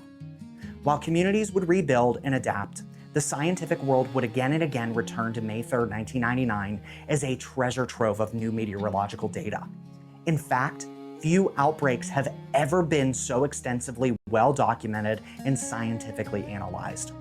Dual Doppler datasets, mobile radar readings, damage surveys, and countless reports from storm spotters and survivors provided researchers with material that would be analyzed for decades. Studies in later years would examine the synoptic setup, the role of extreme instability and wind shear, the rapid cycling of the tornado-producing supercells, and the social dynamics of warning response. But in the broader sweep of meteorological history, May 3rd became somewhat of a modern reference point, much as the 1974 super outbreak had been for an earlier generation, and how the outbreaks of 2011 would be for a younger generation. But for the people who were living in Oklahoma and Kansas in May of 1999, the legacy is much more intimate. May 3rd became a reminder, repeated during springtime storms and during school tornado drills. It has become part of the local culture. People learned again and again that having a plan mattered. They also learned that shelter is not an afterthought. They learned to respect the difference between a watch and a warning. You know what? We never learned that when the sirens go off to go take shelter. No. What do we do here? We run outside. Gotta see this shit. Hell yeah. Yeah. Fuck. And to take those warnings seriously. Broadcast media would play a crucial role in that cultural shift. In Oklahoma City, local television meteorologists like the late great Gary Anglin and KFOR's Mike Morgan would provide relentless coverage that guided people through the storm. Their voices became associated with survival. Television meteorologists like the late great Gary Anglin and KFOR's Mike Morgan. You got this right here. You know, for that time, that was pretty cool. But you got to see the shit we got now.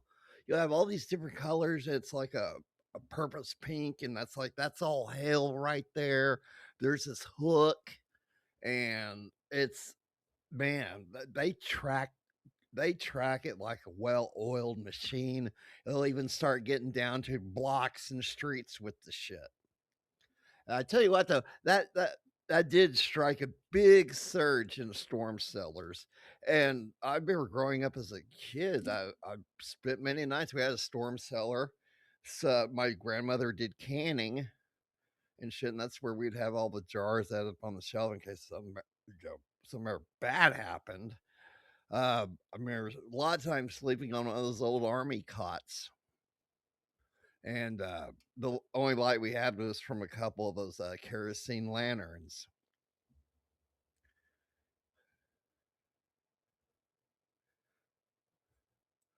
Yeah, it is very fucking insane. Yeah, it's bowl time. Yeah, we've got, yeah, this isn't shit yet. The shit we got now is just amazing.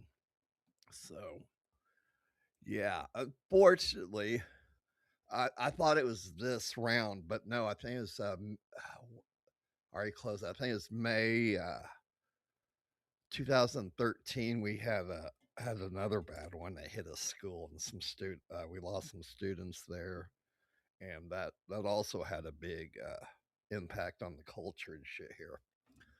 So I tell you what, some of the storm cellars we were having problems with. I don't know if it was, I can't remember if it was just shoddy work or what, but a few people, they it's a rain shit, and the storm cellar would start floating up and shit, which is just fucking insane, man. Especially if a tornado's coming and that happens, you're fucked. Maybe not, but you're getting ready to go on one hell of a fucking ride. I'll tell you that. And these things do funky fucking things, because we had a barn at the very back of the property. I think probably put like 2 to 3 cars in the damn thing, but is not very big though. Probably just 2 cars. We had a tractor back there. Tornado came through. It picked this old fucking barn up and took it a mile down the road and dropped it off. No damage whatsoever. So, yeah, they had to get somebody with a trailer and shit and fucking try to load it up, and they brought it back. So, yeah.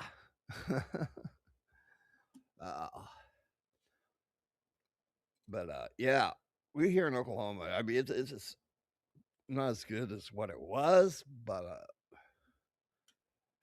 people really will try to help everybody out when this shit happens. And I tell you what it's from, man. We are the only state, you got your red and you got your blue. We're the only fucking state that is fully red. Every county, every district is red. We are the only state. So, I love it here, actually. I've been here most of my life. Moved away a couple of times, but always came back. So, Man, I found some weird shit too on these videos. I ain't gonna play them right now. I'll hang out and talk with you guys. Love you guys for being here. Fuck. We really wish dude would have showed up. We'd be having a blast right now, burning somebody to the ground. It'll happen though. It will happen. So, dude, okay, what do I gotta do? Do I need to go start a fucking GoFundMe or what? Donate to my PayPal there. So I want to go to DC. I'm gonna get that motherfucker down from there. You know, that's not peaceful protesting. That's actually what they call a civil disobedience. And they were talking about, man, that shit really fucking caused a lot of fucking problems for the people that lived in the area. You know, people weren't able to get home and shit like that because of this fucking idiot. Fucking protest about Trump, the war. Dude, fucking, this should have happened like almost 50 years ago. And it's finally is something being done about that bullshit. It's funny, people get pissed. They go, oh, no war. Well, really, it's really not much of a war. It's more of a turkey shoot. But we have lost some lives and stuff. But these shit stains had it. They've had it coming for a long fucking time. Oh my god. So that motherfucker's up there. He's the one that got arrested for that one stunt in 2022. And he's a former, is that what they referred to him as? A former Marine? I knew somebody that, let me tell you something. This is, if you heard what I just said, I'm breaking down for you. There is, wait, so going the wrong direction. Back up. This dude I know, he'd come over. We were always partying. Should have a lot of people over. That was his fucking pickup line for the girls. I'm a former Marine, and being a lot older and shit. I'm like, what did he just say? Anyway, he's gone and shit. This is at my place, and my friend at the time, Gabby, called me. He's like, his wallet over there, and I looked around. I found it. Leather wallet had the Marine Corps emblem, metal emblem on the wallet. Has military ID in there and shit like that. I'm like, yeah, I got it. So he came and got it, and I'm sitting there looking at it, and I find all this shit, and then I fucking, it finally fully clicked that there's no such thing as a former Marine. Anybody that says that is a fucking liar, because you're a Marine for life. So when somebody says that shit, former Marine, yeah, I smell bullshit. So, goddamn, I'm getting behind. I don't know where I was going with that. Oh, because that former Marine on top of that fucking arch in a fucking tent over that May 1st shit. We tell you, but each time you got large groups of people together for it sounds good, but usually revolves around work and jobs and pay. Those motherfuckers are fucking, man, it's creepy that this is happening in our own fucking country here. Fuck.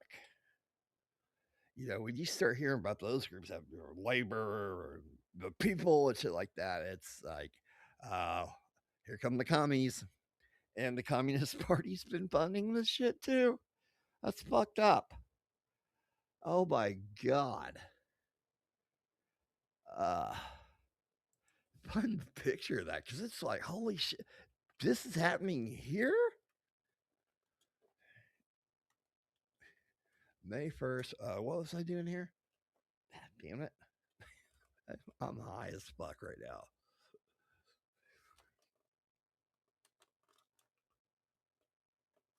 I'll just type in day, and hopefully what I'm trying to think of will pop up. Where was this at? Oh yeah, and I've said this on the show here before. You start getting the groups like that, and then you get these motherfuckers involved. Whoops, let me change scenes here. Groups like that. See the fist? Anytime you start seeing shit like the fist, it's not good. It's just, yeah. Welcome to communism, where people that have money is going to get their money taken away because somebody wants it. They want what you got. There we go, right there. Workers stand together. Mayday. Young Communist League. Greater Manchester. Yeah, this was worldwide too with these fucking idiots. Protect the right. Organize. This and that. Shit like this right here. I mean, these people. Can you be more obvious about who in the fuck you are? It's mainly the main group is the Revolutionary Communist Party that wants to take down America. They want to take control of it in a revolution. So it's called the RCP. They're fuck voting, this and that. That's what they're all about. A revolution. But I'm sorry, there's too much of us crazy ass red Republican motherfuckers with a lot of fucking guns and a lot of fucking ammo. It's not going to end well, assholes. But yeah, so you got that idiot there that's on top of that fucking arch. I think he's still fucking up there too. Hold on, let's look. Let me see here. What was I looking up? Fuck. God damn it. Somebody help. Oh my God. Stop being so grumpy. Who's being grumpy? Me? Oh, now I'm really distracted. And I fucking totally Oh, the dude on the arch. Let me see. Geez. God damn it, I can't do shit when I'm high. DC protester. Okay, now I know where I'm going. Okay, boop, boop. There he is, fucking dickhead.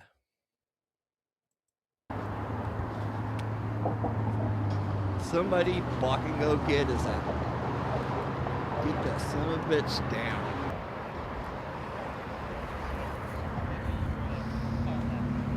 Trump, Iran war, he's really kind of freaking out really bad over AI development.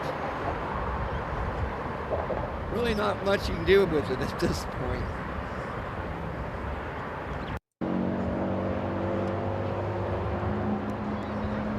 We did this in 2022. They got him down because all the water he had like rolled off or something wherever it was at. That's the only reason why he come down. It's like, dude, they've tried negotiating and shit. It ain't working. Somebody fucking go up there and knock that motherfucker the fuck off of there, or drag his ass back. He's being so patriotic. He's standing up to the establishment. Yeah, the establishment that you swore an oath to fucking defend, asshole. What the fuck?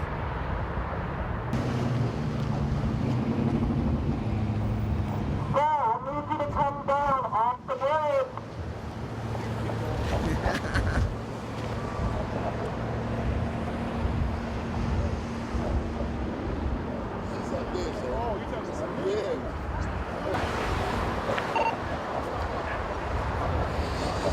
Just imagine that's a donut rolling upwards. Go get it.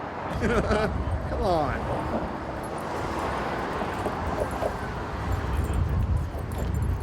Get a fucking sniper. That'll get him down.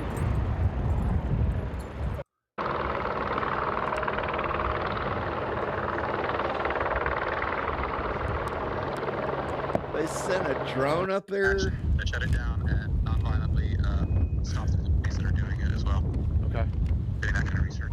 Okay. All non-violent. I'm totally non-violent, and only endorse non-violence. Can you separate him a little bit from us, please? With all due respect, you have my phone in your hand. Well, guess what? Sorry, asshole? it's your buddy. Can you tell your buddy to either give us your number or just tell your friend here just give us some space? He has my phone in his hand. Yeah, he's right here. I know, right? So come over here with me. Why just let him talk? It's okay. You know you'll get it back. Phone. I promise you'll get it back. Okay. What's up? Are you hang with me right Are here? you nervous Yeah, or can you give us your something? number, please? Is your guy? Is that him? He's not my guy. I am Andrew Roper, and they said that this would be happening. Yes, I was reading. Or I can give it to you. What'd you say? Respect, I'm not trying to be Mr. Fisher, Hey, he's asking you to okay, give so Mr. him Fisher could his give us your phone number. If I hear him say that, That's what I'm saying. So here, that's All right, can you tell Mr. Fisher? Fisher? There was a live feed of this. Yeah, sure. Okay, all right. Mr. Fisher? Yeah, he's right here. So I will pull it up and give it to you. Yes. Okay. All right, we will call you back. My God, this was fucking almost worldwide and shit. Man, these assholes fucking hate us. Oh, yeah, I can't find the live feed. It says live, but I think that's just the title of it. So, Jesus fucking Christ, they are to our democracy. This is not a democracy. They just don't get it through their fucking big fucking skulls. In a democracy, the majority is a mob rule, pretty much. Minority is fucking, you're fucked. You're going to do what they want to do, whether you like it or not. So, yeah. The people on the right, we don't fucking act.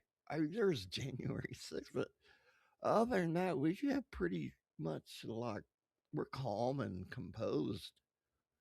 But we're some trigger happy motherfuckers here. I'll tell you that right now. I love it. We're a Second Amendment state also, which means we don't need a fucking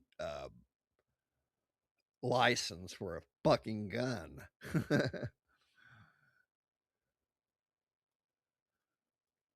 And I conceal carry. And God, I see a lot of stupid ass shit on that too. Fucking never, ever fucking open carry. We can do that here, but don't do it. Just because you can doesn't make it a good idea, people. I mean, when you come into a restaurant, people are eating lunch with their family and shit, and you got an AR-15. Here, you can do it. It really fucking freaks people out. Just saying.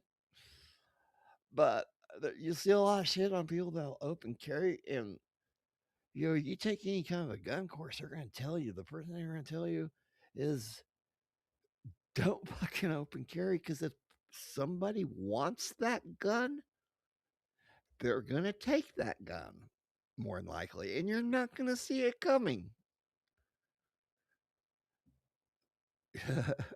They'll fucking tell your ass for a while and try to be nonchalant about, no, I guess we're just going in the same direction, shit. Next thing you know, you're waking up in a fucking alley and you got stitches over where the kidneys are or were, and your gun's gone and you didn't even see it coming. It can happen. It can happen. Don't ever fucking open carry. Jesus Christ, people. Fuck. So, yeah, I guess this idiot's still fucking up there. Jesus Christ. The fuck. So, let me see here. Beep, beep, beep, beep, beep. Oh, let's go to the public for a minute here. Rat, are you? Okay, this is stupid. All right, got it. Want some more questions? No. No, you're right. Are you filming that? You're gonna show that on Can tape? we talk to you in a minute? Yeah. Can you wait your turn? Yeah, that's right. Mood is electric here at the Warner Theater. Kamala Harris is here to talk about her new book, 107 Days, recounting her election, shall we say, fiasco. It's sold out. Oh, the hoi polloi are here. The tickets are very expensive. Do you want fun questions or edgy questions? Oh, Edgy. Ooh. Kamala Harris wanted Pete Buttigieg as her vice presidential pick, but she chose Tim Walz instead. Why does she prefer closeted gays? Gotta go. Hey, he's a nice guy. Nothing wrong with being gay. Yeah, no need to be homo-walsophobic. Successful campaigns require money and time. Why was the book called 107 Days and not $1.5 billion? Kamala Harris's campaign received $1.5 billion. Why are you paying for tickets? Megan Thee Stallion was paid $5 million to sing and twerk at a Kamala Harris event. Why didn't her undulating ass meat sway the American voter? If she got paid $5 million, how much per twerk was it? I'm gonna practice my own undulating ass meat. Can you rate me on a scale of 1 to 10? Is one good or is one bad? One's number one, baby. Kamala called Trump racist. Yeah. Kamala called Biden racist. Which racist did you vote for in 2020? I voted for Biden. See the better racist? Tim Walz and Gwen Walz met at school. They were both teachers. Okay. Do you think they ever did it on top of a desk? Okay, this is stupid. All right, got it. Undulating ass meat, boy, it is so very sweet. I found it on 13th Street. Undulating ass meat. All right, can we rag on Joe Biden just a little bit? Absolutely, go ahead. Did Kamala give a laminated copy of her book to Joe Biden in case he drools on it? No. She left. Kamala's very smart, but why wasn't she smart enough to understand that the White House has become Weekend at Bernie's? Is it all Joe's fault? He put on a MAGA hat, he called Trump voters garbage at the worst possible time, and he didn't step down in time. Isn't it his fault? No. Who are we gonna blame? Who are we gonna blame? Yeah. People who voted for Trump. They're ignorant. Real quick, a lot of you ask, hey Edgar, how can I recognize my fellow Edgar fans in the wild? In a word, t-shirts, baby. Go to shopedgar.com and get one. Put it on your body and let the good times flow. Now listen, Barack Obama said, never underestimate Joe's ability to f things up. Did Barack call it or what? He had a lot of insight. This is a very traumatic read. How many edibles do you think you're gonna require to get through it? You're a good girl, never mind. How many edibles do you think you're gonna require to get through it? Honestly, not gonna get through it. You're not very brat, are you? How many edibles do you think you're gonna need to get through it? 6, 7. I got the audio book. She read it herself. Do you know, I actually played the book at 2 times speed, so she seemed sober. Can you raise your hand if you actually read the book cover to cover? Am I the only one? Did you read the book? I have not yet. Did you read her book? No. Have you read the book? Not yet. No. I've bought it, but I haven't read it. I'm the only person who's read it. I'm feeling kind of alone. I did. You did? Oh my God. Okay, quiz time. What does Kamala mean? She. Now, what horrendous topping does Kamala like on her pizza? Anchovies. Yes! She also likes the rock band U2. Which of these is more disqualifying? Come on, that's a crime against humanity! What's U2? Good question. It's an old fogey band from the 80s, and they should just get in the coffin already. 2-part question. Are you gonna vote for Kamala in 2028? Yes. Second part, did you just fall out of a coconut tree? You're here at the back of the line. You look beautiful. We felt sorry for you. To be surprised. Have a guy's hand up your ass. Oh, well. You gonna put that on tape? You gonna put that on YouTube? Hold tight. You gonna film that one? You filming that? You gonna show that on Can tape? we talk to you in a minute? Yeah. Can you wait your turn? Yeah, that's right. We'll wait your turn, okay? We'll happily talk to you. I know you're a pup with a hand up your All ass. right, thank you so much. Really good line. Never heard it before. Okay, miss. All right, now, miss, we're ready for you. I'm supposed to fuck myself. You're being Don't think I haven't racist to a tried. puppet. Great language right now, though. Is Okay, that really do you mind if I talk to this nice lady? You're siding with him? I'm not siding with him. I'm siding with humanity. Like, Yeah, come on, we're having a nice Pamela time said here. the most important thing is to God. have a laugh. Good time on YouTube. Okay. Okay, great. Thank you. Children's party. You should just worry about. Use that puppet. You should just worry Picking about up yourself. kids. Why Yeah, are you so that's upset? right. Oh yeah. Why are you so upset Why at are you me? walking around with a puppet in your hand? I do not see anyone else but me, sir. Are you hallucinating? I guess I am. This is how it's like to be 2K. hamburger? Hey, Nick Fuentes for president. Want some more You questions? should do something like that. I don't blame you at all. I'd run the hell away. Who do you want her running mate to be in 2028? Me. Kamala didn't interview Joe Rogan. She didn't select Mark Kelly as her vice president. Is the take-home lesson of this campaign, never overlook bald guys? Tim Waltz likes Diet Mountain Dew. Tim Waltz is still fat. Explain. That's talking about some like really racial undertones, bro. Like that's not funny. You can't be racial against a Mountain Dew fat ass. Can you imagine what can be unburdened by what has been? Do you have any words of advice for a small, pathetic Muppet trying to make his way through this crazy world? Seize the means of production, man. Oh, great, another commie. Cardi B and Megan Thee Stallion wrote a song called Wet Ass Pussy, and they also campaigned. Whap, whap, whap. Yeah. They also campaigned for Kamala Harris. Why didn't the American voter fall in love with those two ratchet hoes? Look, I don't think I'd use the word ratchet. I think WAP is actually a very good picture of female pleasure in our society. I think it's a very good picture of female dignity, It's called sapphic erotica Onward porn. with dignity! Or should I I make see up this? songs on 13th Street with my undulating puppet butt meat. Kamala sings the praises of union labor. You better thank a union member. Is she sincere because she let in over 10 million foreign scabs to take American jobs? So my cameraman's fresh out of prison. This is his prison to puppets program. Really? He's doing a crackerjack job. Great job. Yeah, good job, convict. You know, I love her look. It's a shame she won't talk to my ass.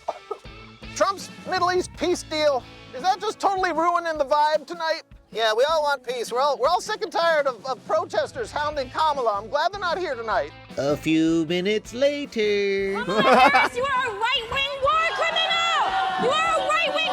You funded genocide! Oh, were you in the Marine Corps? Yes. The Marine Corps Marathon is the most transformative thing a human being can do in Washington, D.C., except go to the Mayflower Hotel and see a hooker.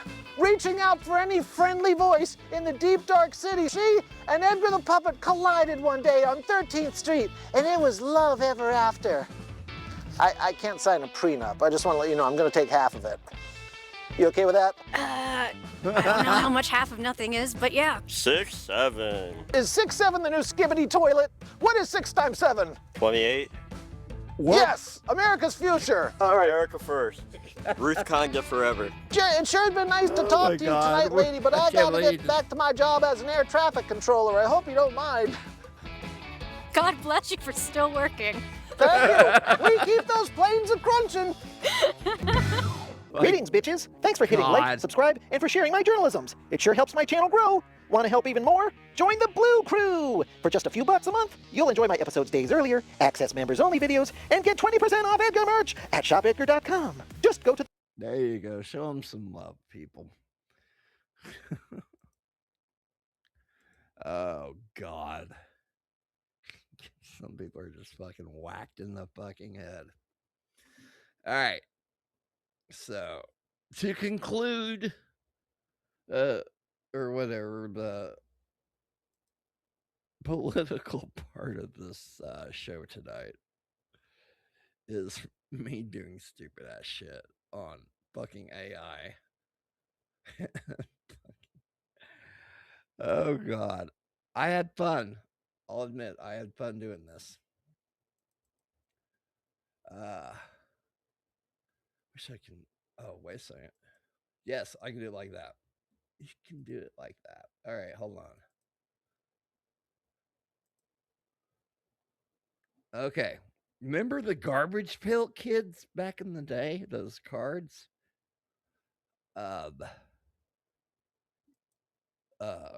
I made some on fucking AI last night.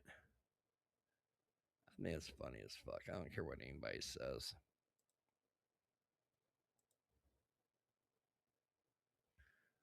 Or should I just do... Oh, I can't do that. No, just that.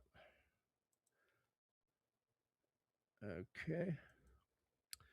I made political fucking garbage pail kid cards. Chuck the Schumer. Adam the Ship. Jasmine the Crotchet. God, I can't. I'm glad she ain't coming back, but they got a bigger motherfucker. Some fucking religious dude that's like beat her out on the vote thing. That is the most racist fucking bitch I've ever seen on TV. Oh my God. She says a lot of fucked up shit. I'm glad she's gone. Zorham the Mandani. Oh God, I don't even want to start with that idiot. Fuck. Call me Gal. There we go. I'm having fun with this because I haven't looked at these since I've done them. So this is just as funny for me as it is for you. Sleepy Joey. Oh shit. Tackling Kamala. Word salad. Nancy Pelosi garbage pail kids. Insider trading. Oh God. Shit, I remember that. Fucking dress bullshit.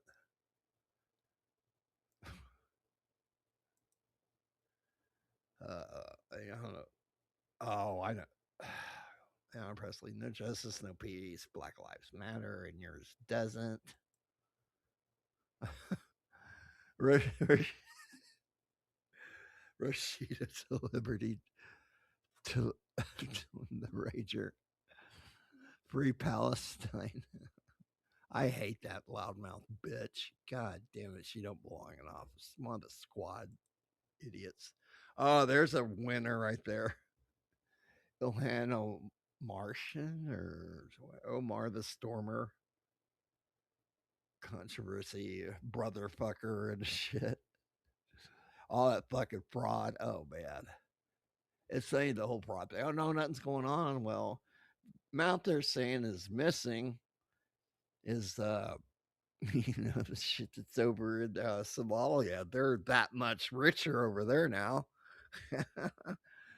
It's just follow. Oh yeah, here we go. Bernie, feel the burn. Socialist flight. Sanders the Grumbler. That's fucking hilarious. Oh shit. Another one. Sandy Spindez. AOC. Alexandria Okoa Deaton. I don't know. That's fucking hilarious. I like it. Another Pelosi. Dude, that bitch. I mean, I remember seeing her in there. She had the gavel and shit. I bet she could take the end of the gavel off as like a flask of her fucking finest hooch. That bitch is always shit faced.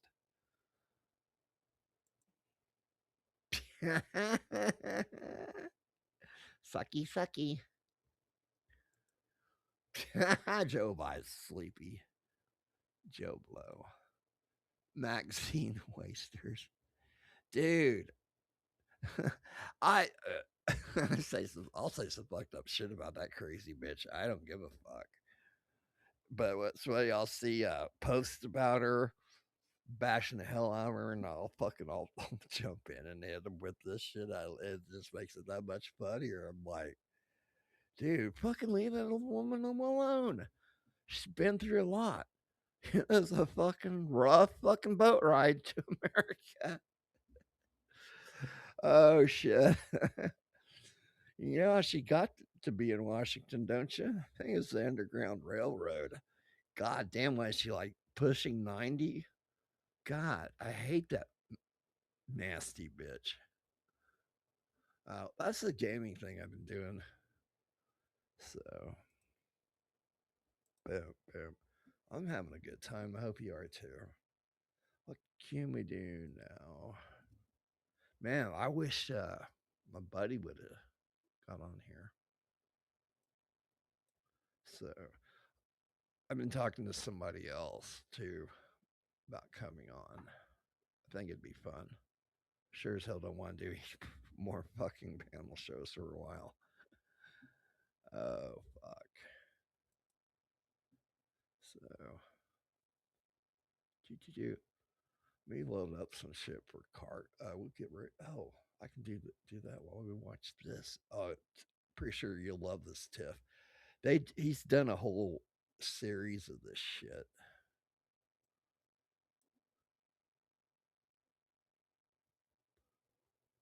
Actually, which one's shorter?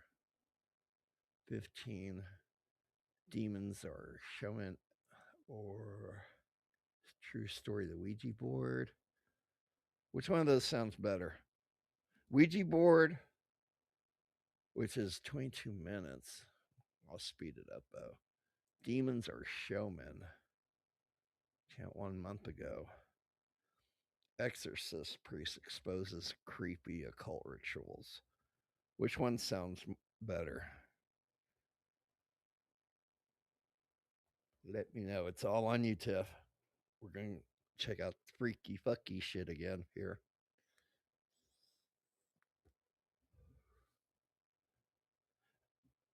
Okay, I'm just going to pick one then.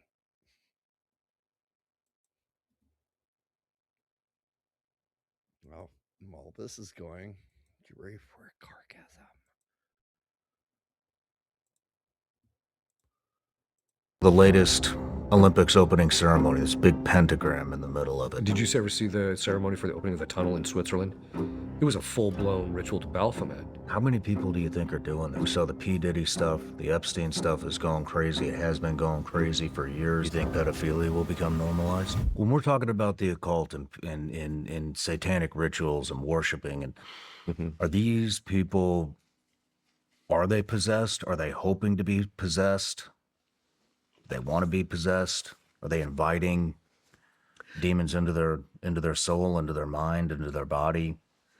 Yeah, okay, so there's varying degrees. Some of them are not, actually. They're actually not possessed. They're just involved in it because the demons do reward them, like by obsession or by giving them pleasure in doing sadistic things. And so they're not necessarily possessed. Some of them are possessed, and that's why they're actually involved in it, and they know they're possessed. Some of them, as I mentioned too, there's like the family histories where it's in the family line. So the possession, actually, the father will actually have children and then do a ritual to get the demon that's possessing him into the child, so that it passes from generation to generation. So they'll have generational possession that's been going on for, literally hundreds of years in some cases. And so those people, they know they're possessed, and they like it. So is that like generational trauma? Well, it's distinct from generational trauma in the sense that generational trauma is something that gets passed from generation to generation, but it's more of a psychological thing, even though demons can be involved in it. But you can have generational trauma without it being possession. But the possession can be the result of the trauma. So when you're saying a father does a ritual on his offspring to carry on the possession, right? What would that look like? Well, very often it's just some type of either like a black mass or some type of other satanic ritual that they actually have, because they have a variety of different ones that they do. Sometimes it just involves satanic ritual abuse of their own child.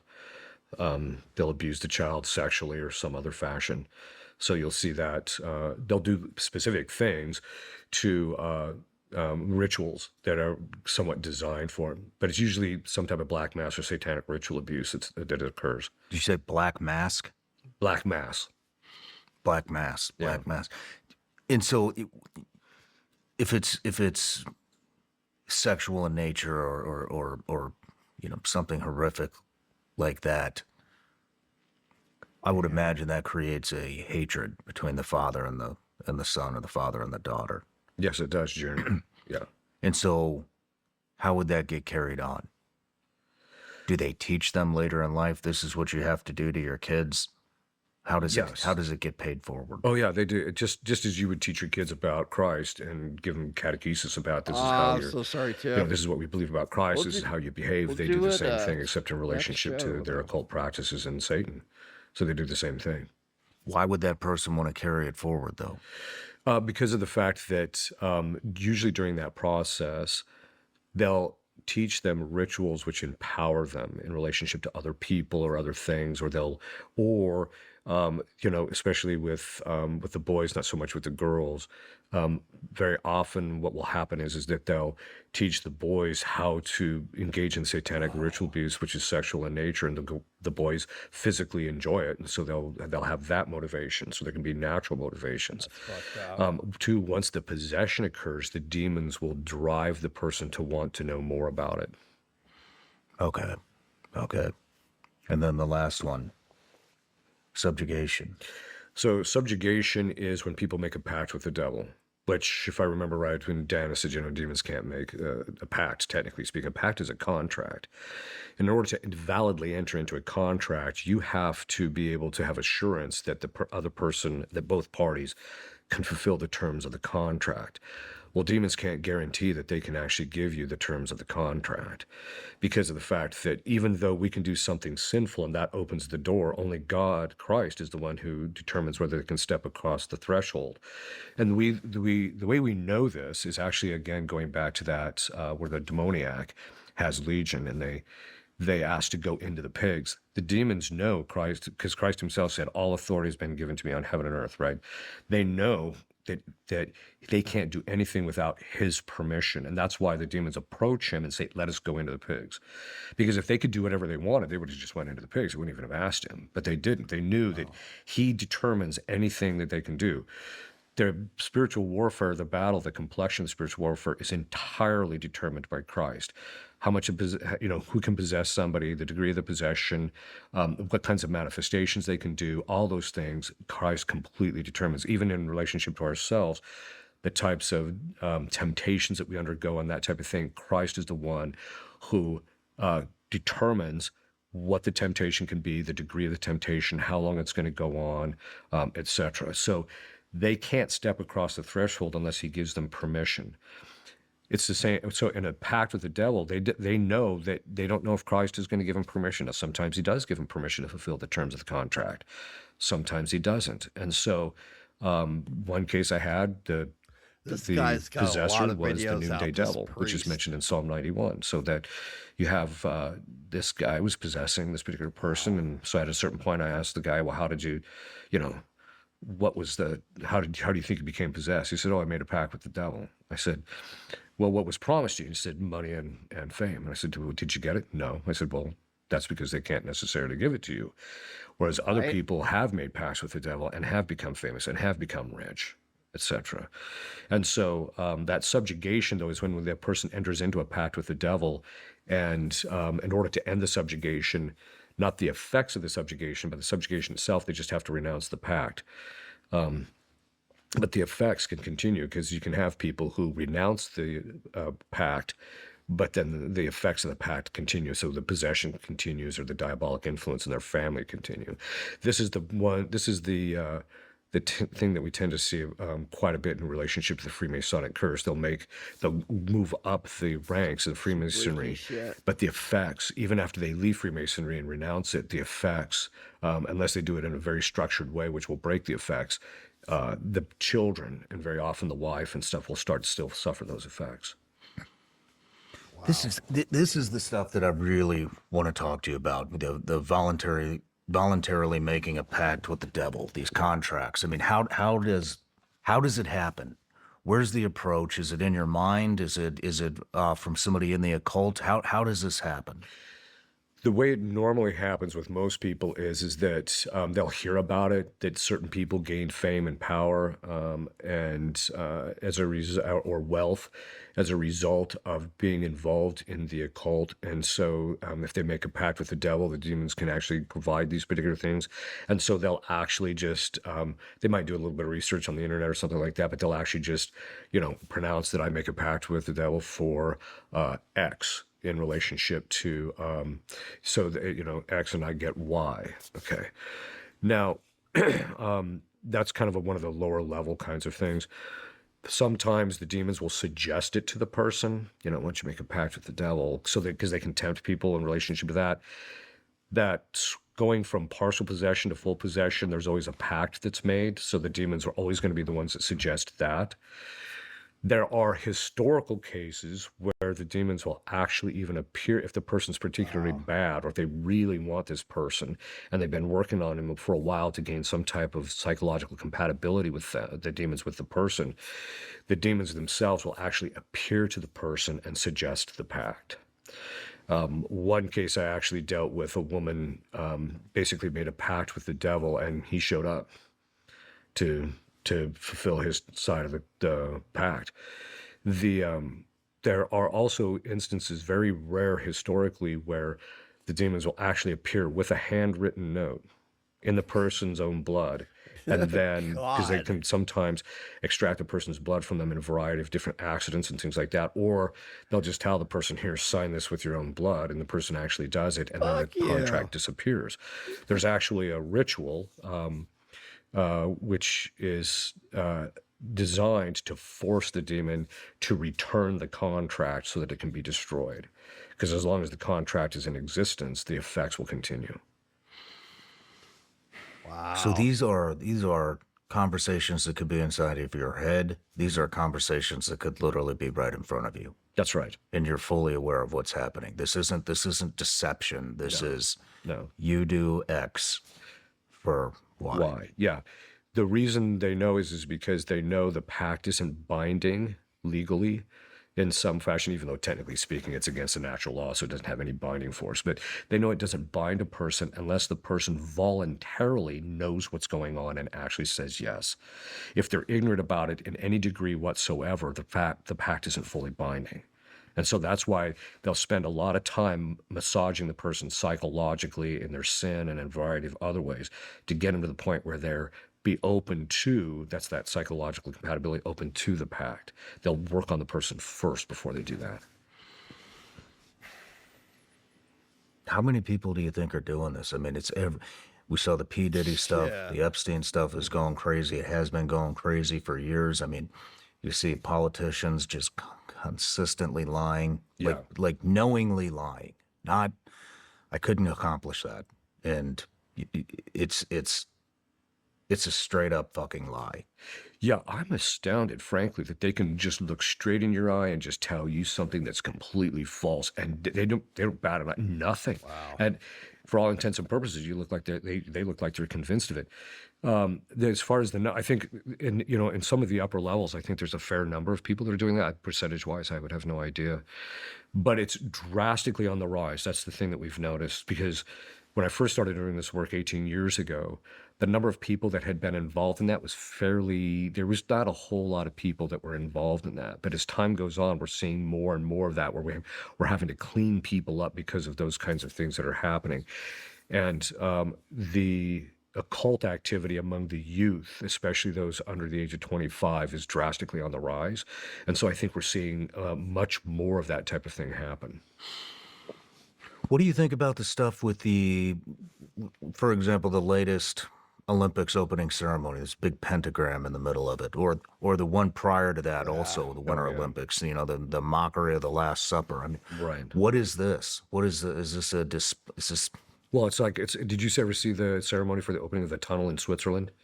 It was a full-blown ritual to Baphomet.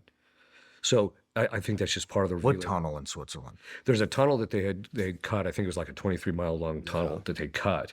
And when they did the opening ceremonies for it was supposed to cut down on the travel significantly for people in between countries. And you can actually find it online, but when you watch it, it's a full-blown ritual to Baphomet. And so I think that's Wow. all part of the revealing of the Fucking method that the crazy people ass that are at the shit. top of these, the political elite, the financial elite, even people that are in charge of, stuff like the ceremonies that are the actual Olympics and that type of thing. These people that are at the very top of it. I don't know about specific individuals necessarily, specific individuals, but the people at the top, they're doing this stuff because they're revealing their belief. They're revealing the method. They just want everybody to see. They want us all to know that it's real. I mean, what is the point? The point is that demons are showmen, and so they get a certain amount of glory by their stuff being manifest in this life, and so that's why they like those two things being shown. Wow. But then also a lot of it is just to normalize people's exposure to it, so people have seen it enough to where they become comfortable with it, and then from there, then they can start opening up the avenue a lot more towards getting people to actually believe it. Once it becomes normalized, that they've seen it enough, they're Well, like, you oh, do okay, have maybe I people do out believe there that. that can Whereas if the first time you see something like serve that, another color that ritual can to convince Baphomet, you're just like, that's just white sick. people That's just weird. Whereas that if they're people, if racist they when just they're keep doing it, not. eventually it becomes normalized, and then people get used to it. Do you think pedophilia will become normalized? God, they're trying to. Massive display of that happening right now. Yeah, there is. I think You what want to know something? The fucking people we've been fucking throwing down with Iran, it's fucking legal to marry a fucking 6-year-old girl over there. It can be done. No, these motherfuckers need a fucking ass kicking for, at the highest level here. what's happening. I don't think it's going to be normalized in the sense that your average guy on the street's going to be doing it, because it's against the natural law, right? We have natural inclinations, and God inclines us towards certain things. And if a guy has just natural virtue, he's going to find that stuff repulsive, right? So I think a vast percentage or majority of the people in their culture aren't going to ever do that type of thing.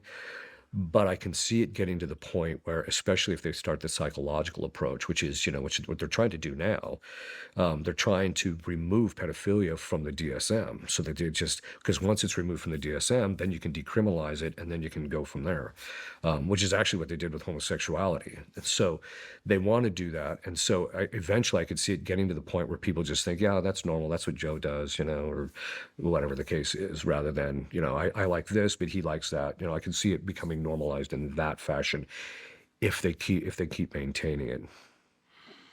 Because right now the Epstein thing is to expose people to it in such a degree, and at the high level people being involved in it is done in such a manner that it gets people to realize that they want to give people the impression that it's more ubiquitous, that it's everywhere, everybody's doing it, or that people who reach this, it's normal for the people who get to the top to do this kind of a thing. No matter where you're watching the Sean Ryan Show from, if you get anything out of this at all, anything, please like, comment, and subscribe. Because I'm high as fuck right now, so no, I don't. Can't do it. How dare you? Fuck you, bitch. Oh my God. It all started with her, actually. That whole garbage pail kid card thing. So I got one of hers somewhere. I didn't see it. I don't think I showed it, but dude, I found this the other night, and holy fuck, you won't believe this shit. This is fucking insane. There it is. I found it. Holy shit, people. This is a street cam in Los Angeles. And it's live. We're sniping them. Yeah, let me see here. Let me hit the button there. Oh, it is going. I don't think there's any. Yeah, that's happening right now. It's live. Well, god damn, what the fuck?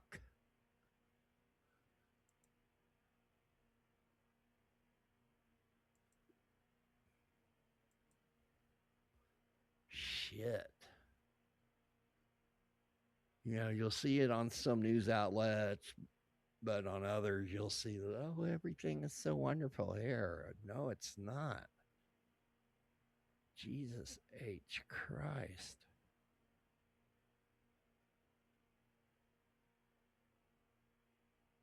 So, my God, that's just fucked up, people.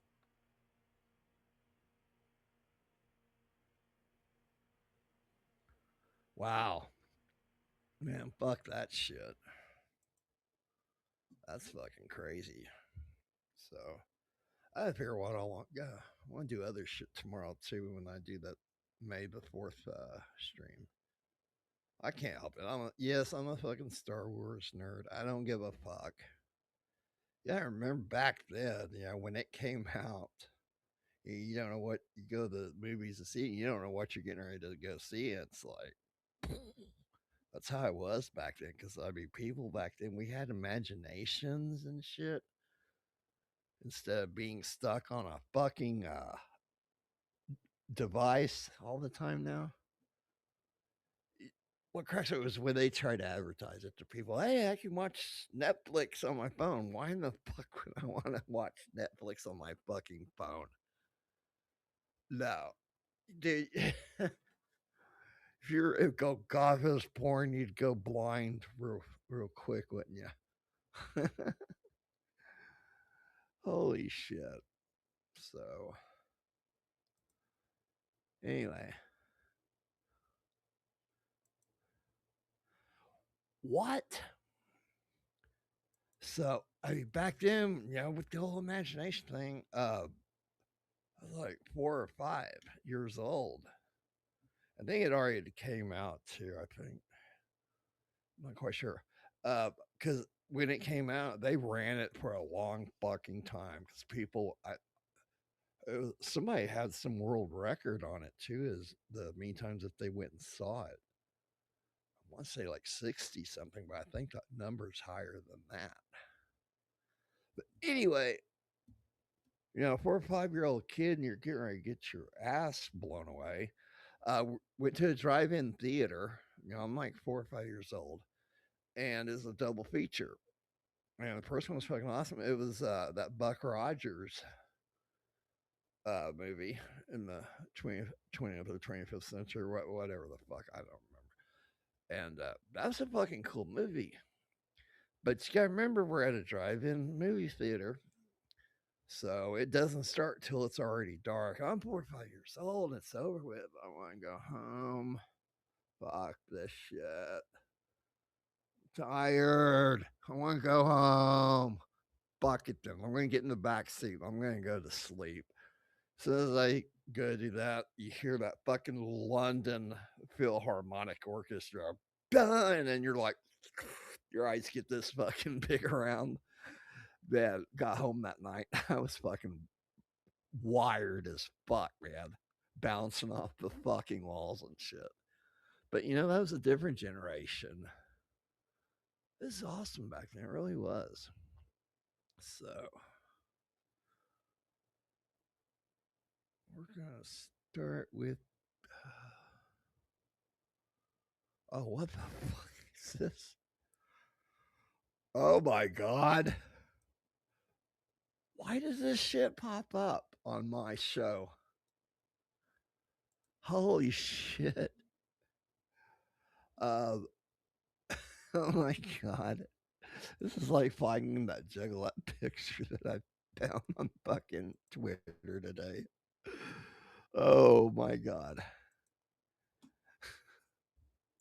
The fuck is this shit? Stone has replaced steel as we are down to the third and final event of the opening day of the 2026 Arnold Strongman Classic. It's stone to shoulder to close us out here on Strong Woman. Thanks for being with us, everybody. I'm Sean Woodland with Kristen Rhodes and Jerry Pritchett. Wow. Overall, that looks big. After 2 events. It looks heavy. Arnold Strongman. This is who has strong a 2-point woman. lead over the 2024 champion Angelica Jardine Annette. She's very handsome.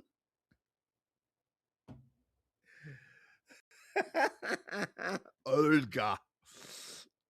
Remember the dodgeball movie? That fucking ugly ass bitch. I tell you what, man, it was like she's hot in real life. But they made her look so fucked up. So here we go with all these names that we can't pronounce till you get to the Americans. Classico, Lucy Underdown.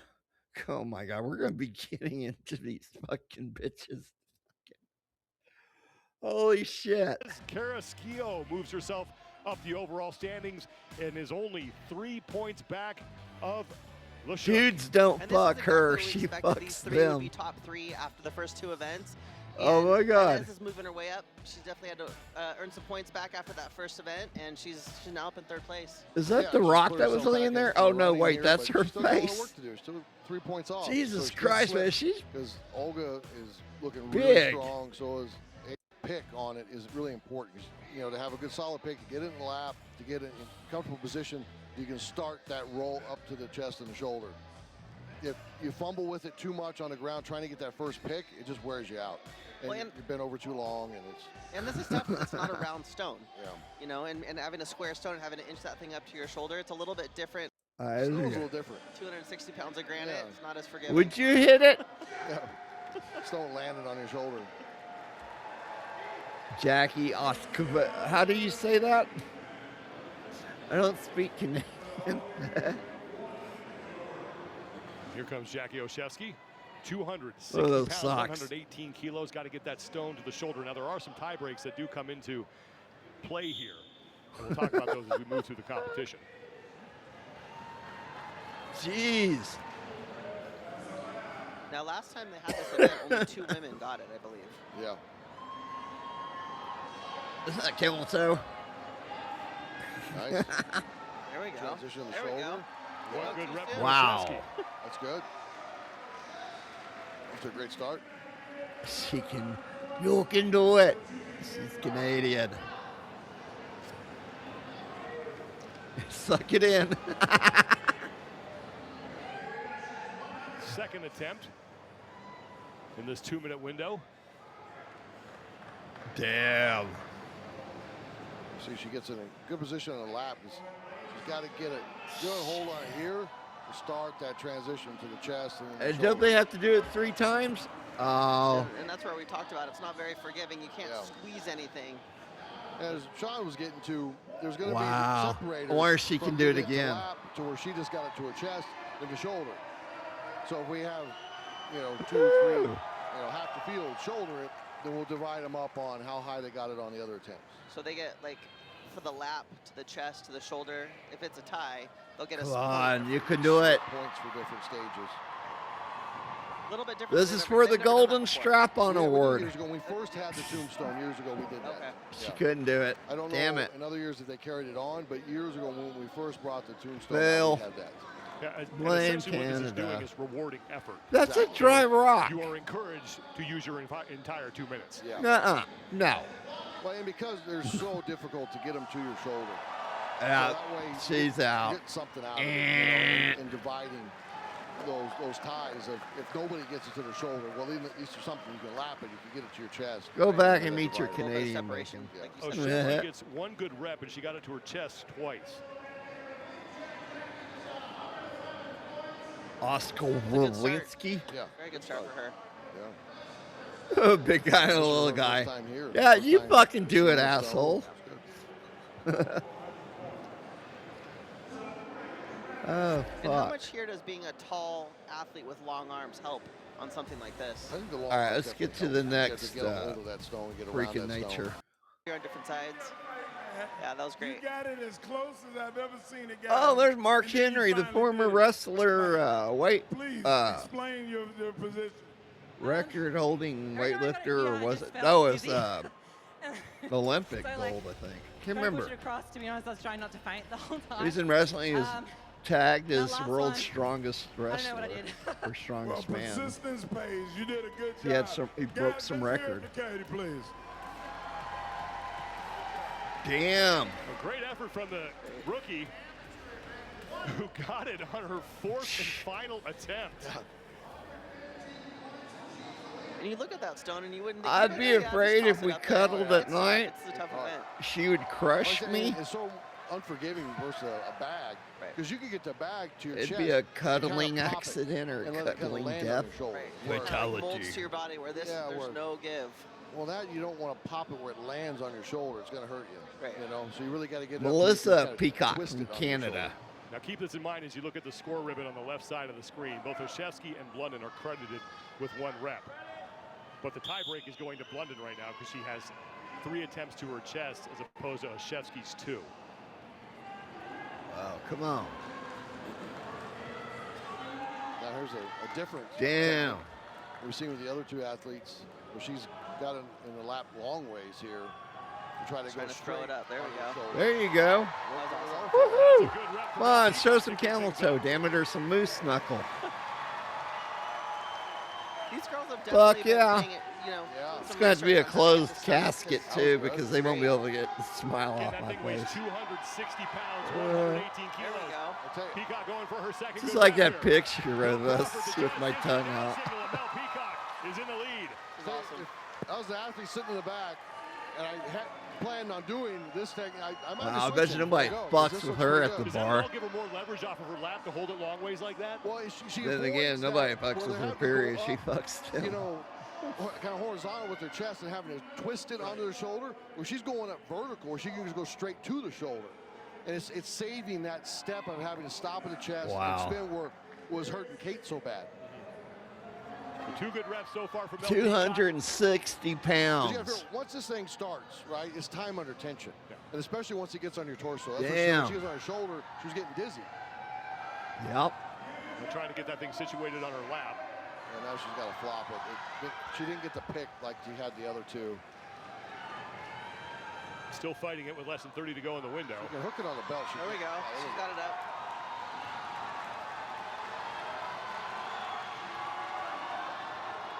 She's slipping. Now fatigue Damn. sets in. Yeah. Those are 2 great reps, though. She ain't got no tits. It's 10 interesting seconds to go. the different technique, too. Yeah. How she picked it up long ways. Yeah. Well, Mel Peacock with 2 good reps and then got it to her She had a lap nice on her ass, 3rd though. attempt is now Nice your leader caboose. in the event. Bet you she'd fucking pop your head like And a we'll see grape if you're strategies going start to down on change her. here now. Yeah. Yeah, I'd be really interested to see if somebody else adapts that same technique right here that she did. Look at old Vertical Billy on the Bob lap, back and then there. She can just go pop it straight on the shoulder. Yeah, that was great technique right there. Really about the most Super smart. efficient we've Wow.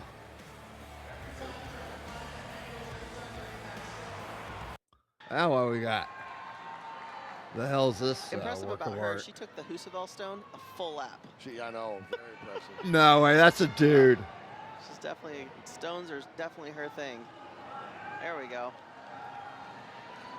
And She's not got just it any tucked Husavell really stone, good. The Husavell stone, his Husavell ice stone. Or stone. he. Around the sheep's pen. First woman and only woman to ever do it. Yeah. 1 good rep. Yeah, we need a ball check here. 90 seconds to go.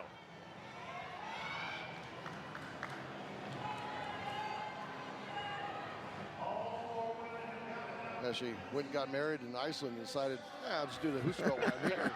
Take it for a lap around the sheep's pen. Love you, honey. That was amazing. That was so cool. That's a dude. There you go. Wow. There we go. Longer it takes you to do it, the worse it gets. Hand free. There you go. And that's rep number 2. I don't think she'll get it again.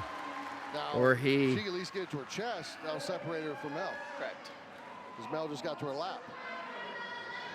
Man, I think this is the dude.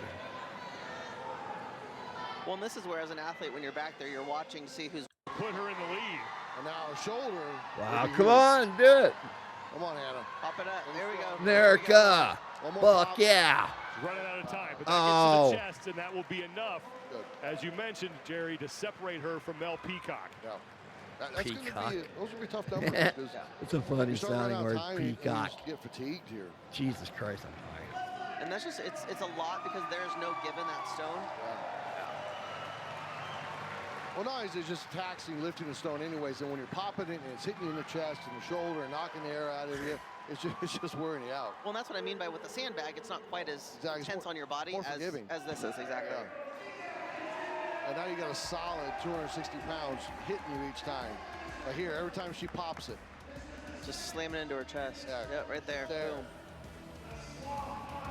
And then we'll rest on the cheek.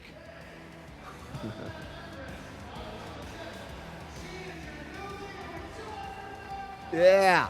Fuck y'all. She really did a nice He job. did it. I mean, she did it. That was impressive. I figure that's a big adult sitting Whoa, on your what the chest. fuck's this coming? Whoa. 260 pounds. Lucy Underdown up next. Won the opening event, set a record She's very for deadlift handsome. at the Arnold Strongwoman Classic. Currently tied for fourth with Jennifer Lyle with 13 points.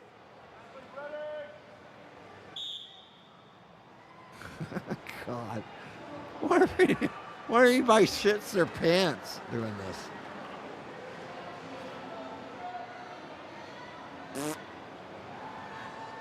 Oh my God.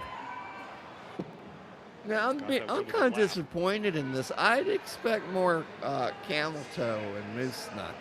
And she's going back to that more horizontal orientation. And something like this. Yeah, so, you know, that's the way she's trained. It's what she's used to. Yeah, well. Wow. Somebody must have just done a line of coke. Oh, shit. Well, it's interesting, like you said, too, you know, having a behind stage watch that horizontal pick. Can we and move it Lucy for came me? out and chose Pick not it up to for me? do that. So you have to wonder, are the other athletes paying attention like we were talking about, or are they just back there in their own, you know, because you have a plan when you come into this stuff, right? You have a plan on how you're going to do things, and it's hard to change things on the fly. It can be good or bad sometimes. You know, sometimes you'll see a technique, but go, oh, no okay, things and fell then through. and sometimes changing last minute But was a disaster. He's got the link, and he said if he gets it done in time, he'll pop in here. She can just get it pushed back, stabilized, push it back just a little bit more. I did some work on my Discord server, changing everything. I've had that thing. I've been on there a really long time. And then those pops, they hit you. Right in the face. Yeah, we had a collarbone. Shoulder, collarbone. Jar the shit out of But you. it's coming along. Imagine a 260-pound stone on your face doesn't feel very good. No. You think? The second attempt for Lyle got it to her chest on her Yeah, opening attempt. Yeah, she must be doing Now, we did see cocaine. Katie Blunden kind of do the same thing here. She got 3 reps to her chest before she got the good rep. It was that last little spin. Yeah, yeah, it really is like it. You kept learning this. You All right, what we got next? Oh, Jesus Christ. There we go. And that is no that was quick. problem for Carrasquillo. All right. She's going to get right back on it. Yeah, she's smart. She's such a good stone lifter. Yeah. She's just good at everything. very efficient here. Gets that roll, and then spins right in the shoulder. There we go. And that's 2 for Inez Carrasquillo. Come on, Still camel has toe. About 80 seconds left in this by window. herself. She hits this. Yeah. She's in the lead. Come on. And right there, she ties hand. Wow. She has it. And now Carrasquillo Look at into first that place wonderful in the event. hairstyle. But like Kristen said, she knows AJ's behind her and Olga. So she's Oh, got to God. go for broke here. Holy shit. Go. Damn. She's got to use The every key bit of to time right she there is has. just She has fucking no idea go. what they're gonna come out and do. No idea. As I was saying earlier, the longer it takes you to do it, the worse it gets. 4? Holy shit. There we go. Crowd's loving We're it. definitely going to need a nut check here. Holy shit. Full house here again. There we go. And that Damn. She's showing everyone how it's is done. 5. Show us another one. She's got Oh, time. she's going to go again. Fuck yeah.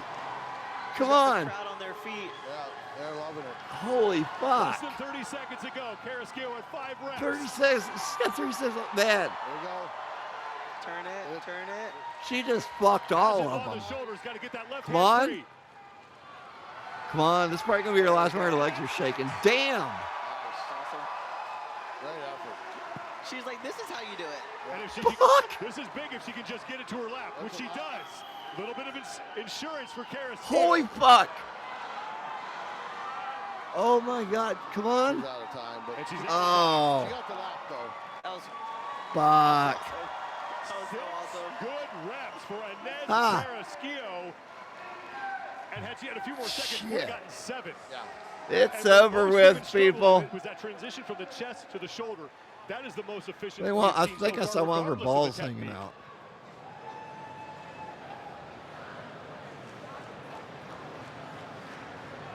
Man, her arms are going to be hurting in the morning when she gets up. Or he, or whatever. Inez, there's such a thing that Dr. Terry Todd used to say, is putting the mustard on the hot dog. You just showed off just now. That was a show-off No shit. performance if I ever saw one. Like, what went into that? In 2024, when I hurt my face, Testosterone. I actually zeroed that stone. So we wanted to work on this. We wanted to come back and put on a show for you guys. That's all. I think it's safe to assume you did your job. And I'm glad you didn't hit yourself in the face. Well, Thank you. You didn't call me the Dominator for nothing. That's what I'm here for, baby. These ladies should open a moving company. The Dominator in the building. Damn. She making it look easy because I she's think hurting trying. my face She's is a bit of an understatement. She broke going her for the nose on speed, the man. frame Last thing, carry the quicker and you still get up there and get it over with, the better. That was a nasty injury. Face first into the frame ramp. Yeah, that was rough. She doesn't give birth to him unless 6 she good wants to. reps for our defending She probably champion, keeps but that still shit two athletes to fucking. go. And as you mentioned, she knew Does those that Kegel Angelica Jardine is up exercises next, and shit. This is her event. Well, that was the event that she came out and Wow. ended up winning the Arnold 2 years ago with. Yeah. The So now Arnold. you gave her a number to go for. Dive. What could she do? I don't know. Women remain. She was very efficient at that. I don't know how Right. Maybe one more is possible in the time. Yeah. Yeah. Because There was not a lot she of was rest. the whole time, and, Yeah. and she never really backed away from the stone or wasted any time. So I don't know how many more are possible. Do you notice that she used the spotters to help her with the stone and nobody else did? That was very smart. And the only other woman that did that, I think, was Katie Blunden, who asked them to sort of reorient it or resituate it before she got out there. But Inez saved her energy, right? Yeah. And Angelica Jardine. Whoa. Beat 6 reps and 1 to the lap. She Hawaiian or But something? she wants to What the take this fuck? event. Oh She no, only she's leads Carrasquillo by 1 point for second British, place. I think.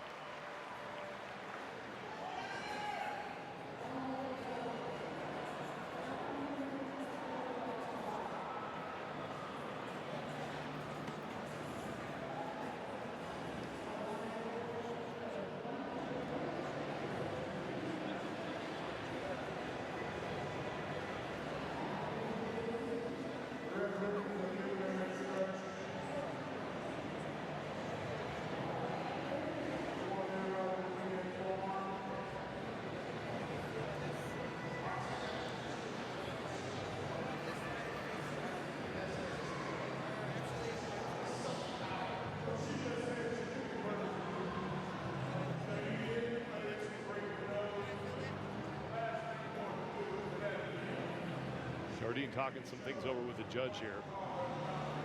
Which makes everything sick. Like we were saying, she needs every bit of time to go after the 6 reps to possibly get a 7. But she cannot waste any time fumbling here. And now she's off. Wow. There we go. There we go. Oh, yeah. Push it back. That hand free. There we go. Yep. That's 1 for Jardine. There we go. She's like, faster. Come on. Yeah, let's go. Hurry up. Oh, my gosh. You're wasting. Come on, guys. Come on. Didn't even really stop at her lap. Wow. Wow. Look at that. There we go. There's 2. 90 seconds left. Come on. There we go. She just rolled Yeah, it right up to her she's about shoulder. done, I think. Now, which we haven't seen anyone else do, where no one else has rolled it right up to their shoulder like that. And I feel like she's getting her hand off a little bit faster than Ez. Could help here. We get later in this, deeper in reps. Might give her the time to get that 7th. 2/3 of the way there through 4 reps. Less than a minute to go. Let's go, AJ. Come on. Teach 3 more. Let's go. You know in her head, she's thinking right now, I need 3 more. Wow. There we go. Absolutely. Oh, yeah. Good. She's got time. Come on, guys. Get it to her. Come on, Chunky. This is where you got to really dig deep. Come on, 30 to go. This one's got to be fast. And remember, you got to go. Inez got that 7th rep to her left. So there's 6. Come on. Come on. Go. Let it go. Wow. Let's go. Come on. She's almost She out needs of this gas. right now. 15 seconds. Come on. She's Gonna shit herself. Come on, AJ. You got to go. You got to go. Come on. Stand up. Stand up. Stand up. Shit. Come on. Let's go. All the way up. There we go. There we go. There we go. And she's got it with the 2nd. Damn. She did it. 7 reps for Angelica Good Jardine. for her. Oh, that was so wrong. That was her. This is her event. Oh, She knew it. 100%. She was not going to let herself be beat. 100%. That was awesome. That's why they call her the powerhouse. Yeah. And you asked, That's where is what she they going to call make her. up time? It was on that Something else. transition, and getting that left hand off of it is what did it for I'm her. not saying a That's the word. only thing that gave her enough time because she was getting it off so quick. She's getting it off so quick. Dude, I'd hate to get a handy from her, man. She'd probably like rip your Look at dick that. off. Yeah, How so quick fast to that get it. went.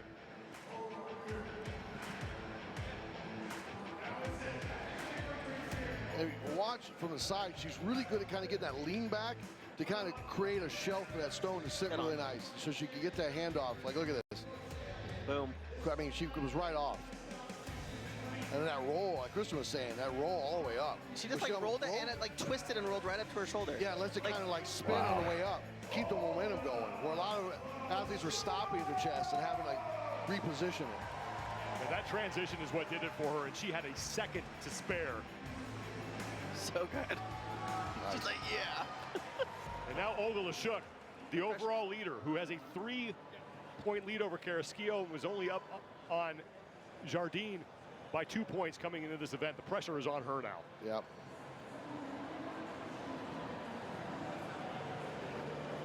I mean, she really needs 6. Yeah. She's got to stay up there with them. Stay up there with them. Yeah. That way she can still stay out ahead of them. Yep. Don't let them gain. She can't let them get ahead of her. Right. You know, especially with somebody between them and her. Right. Where they gain points on. Right. Her. She at least Yeah. gain points. Yeah. There you go. Easy off the ground. How do they get that big? There we go. Now, That was fast. I Right. recognize that, but that arm under is Mateus' style on the tombstone. And Mateus has been one of the best at doing the tombstone. Where she gets a lap, she puts that right arm under a little bit so she can roll right to the shoulder. That's Lashuk really looking good efficient. here now through 2 reps. Well, that's not something we've seen any of the women do. Yep. She rolls that arm underneath, tucks the chin, then she can roll right to the shoulder.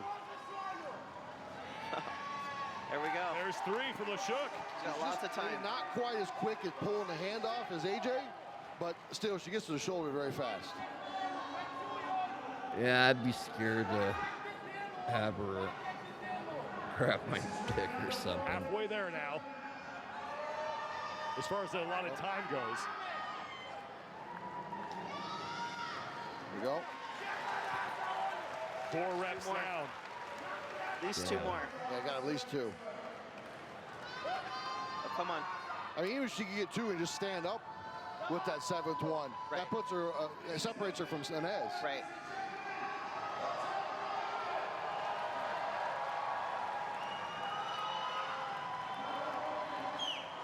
Good old handoff, good. All right, she That's needs at least another one one more for right sure. now.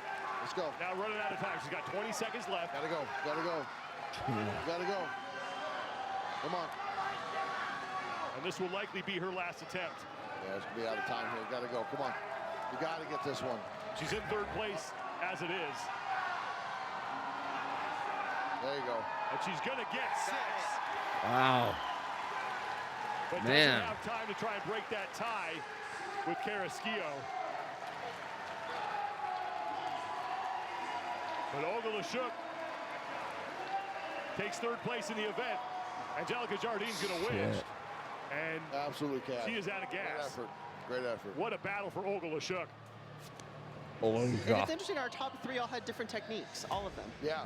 Yeah, all different go at it. But I really like, I mean, this mirrors Miss Tejas on the tombstone with that arm under, the chin tucked, where she rolls straight to the shoulder. That way, she's already got that right arm in position to kind of catch that stone on the shoulder. That's interesting how they all 3 had different techniques, but very good results. Yeah. That was awesome. Great job, ladies. Yeah. Great effort. Yeah. I tell you, they made the spotters work there. They have to fetch that stone each time. They did. Olga Lashuk put up a good fight, but it's Angelica Jardine who's going to win the battle. And she's with Mark Henry. Okay, I can't believe more of this shit. Oh my God. Bump, bump. Picture a blind date with her? No. I go blind. So what she does for fun, she says in a thick Russian accent, I pick up heavy rocks and throw them. Or sound like a fucking female Arnold. I pick up the rocks, I throw them, I crush you. Bitch, let me go. Your legs are hairy. The fuck? Let me close out some of these fucking tabs real quick. I need to hurry and get that fucking oh, who's this following me now on Twitter? Oh God. Get the fuck off here. What are you saying here? What'd you send me here on Twitter? The fuck?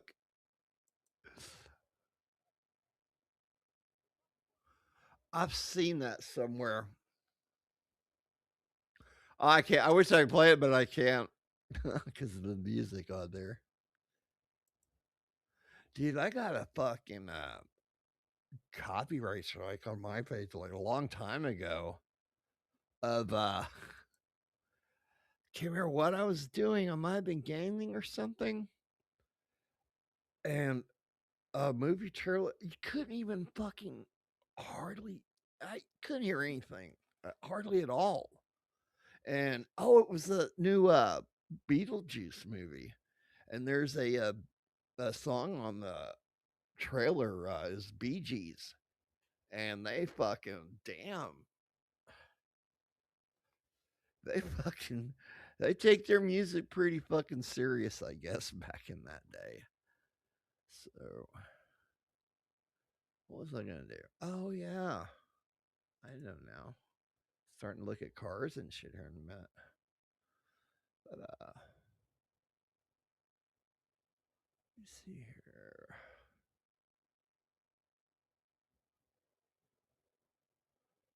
Let's see what this is right here.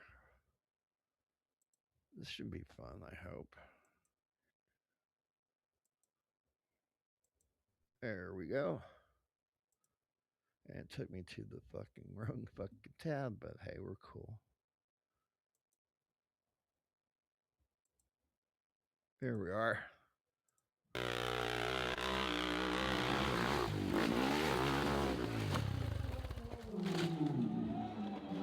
Damn. Now go pick it up, asshole.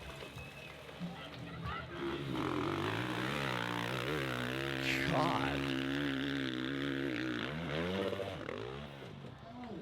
I was hoping this is going to be the fucking one where they use Jeeps and stuff too to do this.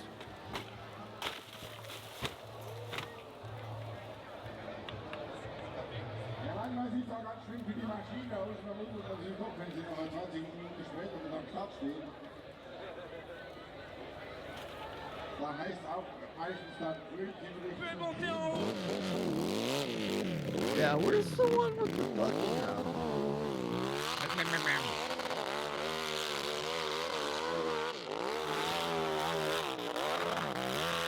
No, you're not gonna make it. I'd rather, yeah, I was hoping that this is gonna be the one with the vehicles and shit too, but it's not.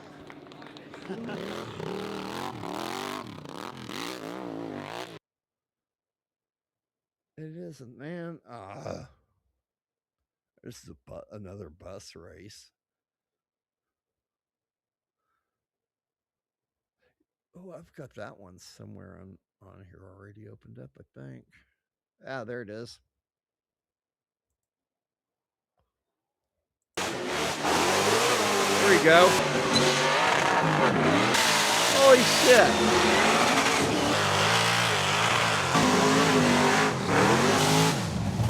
All right, folks, we are finally bringing you a bounty hill. There is 10 grand on this massive hill behind us. We're at Fiddler's Bend Off-Road right here in eastern Oklahoma, and this is going to be a good one. Stay tuned. You don't want to miss this.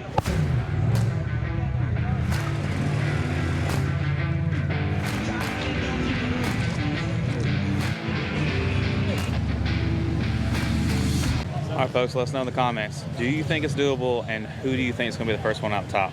We got a bunch of big name drivers here with plenty of horsepower. I think weight's going to be a factor on this one. The lighter, the better. Something this steep. This probably won't show how steep it is, but I just had to use a rope to get up this. And I'm pretty good at climbing up and scaling mountains, but this is going to be a tough one. I don't know who might going to climb this. All right, first up, we got Wes Keene. He drew lucky number 1, and I would want to be early on this hill, and he has bolted rear tires. So they have basically big bolts through the tires, well, big washers on both sides. Oh, wow, look at that come out of the tires, you don't have to worry about that, but they should bank some traction.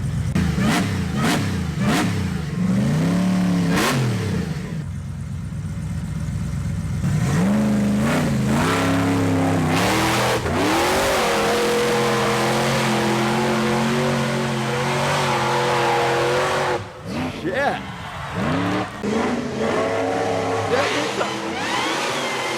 Holy fuck.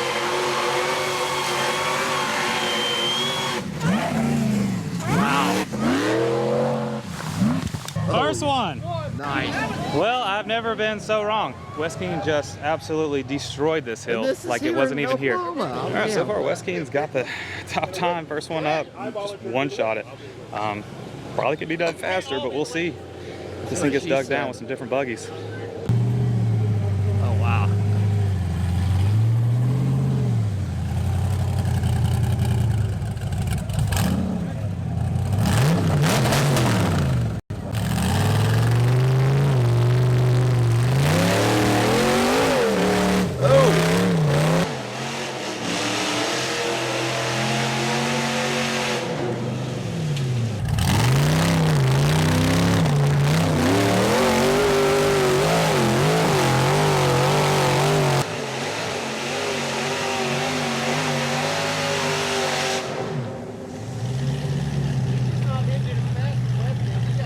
He's probably got 1,000 pounds on him too.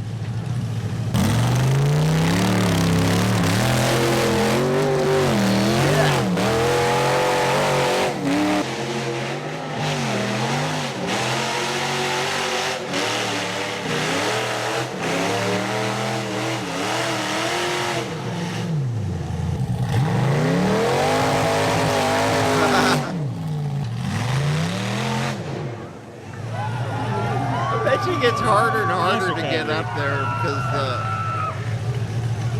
tires tearing up the ground and shit. Maybe, I don't know. That guy has but no they got bolts, some about hellacious 1,000 pounds on Wes them. Keene's buggy. He's running Rockwells and stuff, big heavy tires. That stuff is loose, but as you can see, Wes's bolts didn't care. And every single one of these drivers that goes before another lightweight fast driver is just going to make it harder for them to beat Wes's time. So Wes is sitting in a good spot right now.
All right, this is actually a bust and knuckle buggy. I believe this guy might have raced once before, but he didn't buy it turnkey. He bought it and finished it himself.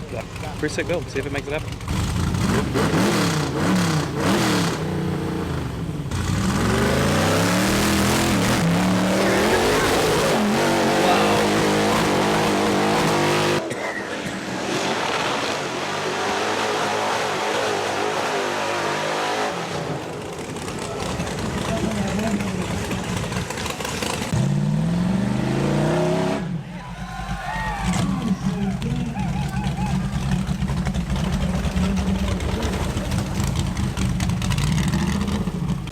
We got Clayton Smith on the line in Gold Rush, big block powered, and he is not afraid to hold it. So he might get up this.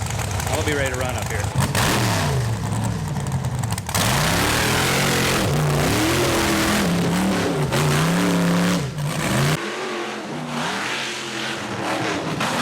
Damn, oh, you hit the tree. Nice.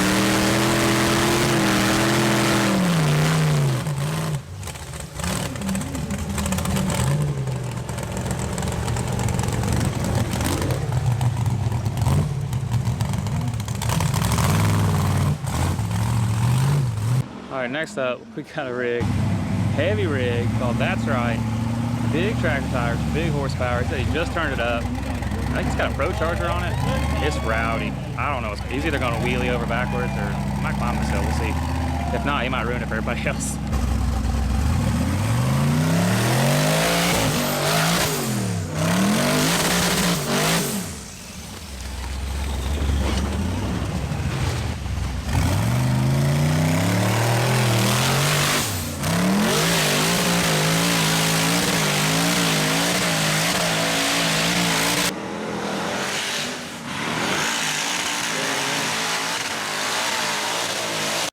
Okay, pausing that right there.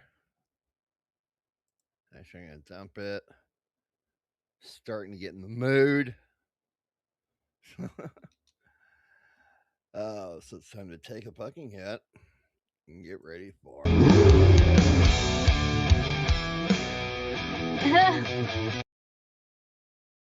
I still need to really do something with that. I don't know what. I just need to do something with it. So we're getting ready to move on to the Cargasm. Found some awesome fucking shit here. Just don't know where I should start at. I mean, this is fucking crazy. Oh, fuck the hill climbing shit. Fuck it. What's this one? Well, nah, we don't want that shop. I've got way too many fucking windows open here. Here we go. Take another hit. Who gives a fuck? That. Oh, it's all been almost 3 hours. Holy shit. All right. Let's check this shit out right here. Woohoo. Fuck yeah.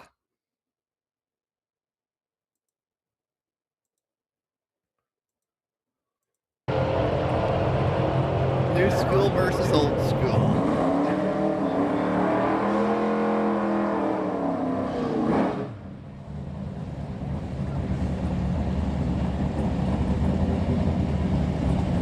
All right, who's going to win? New or old? Oh, man, this is a tough one. We're going to go with the new. I'll probably regret it. So if you are not watching, I would recommend watching because this 73 Nova most likely going to pull a nice little wheelie for it. Whoa! I said that dude in the other car, the newer car, he didn't know what the fuck he was doing.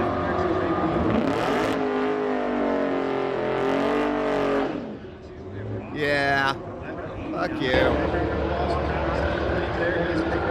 Making sure we get some good matchups.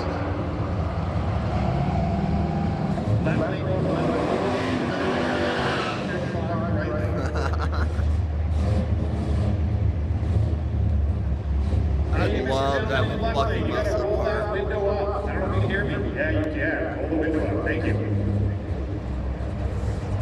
I'd want a Chevelle or something, I think. Damn!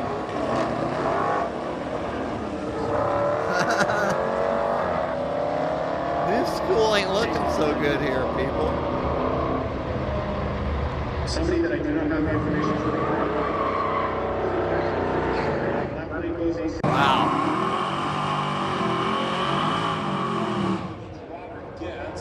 Wow. So he gets there first. 12, 113 miles an hour. Getz goes 12. Look at him go. Will new school finally win one? No, he's melting. Steve McKenzie takes I'm gonna go ahead and go with new school on this one. Big block Chevy Chevelle. Because he's still smoking, I guess. I don't know.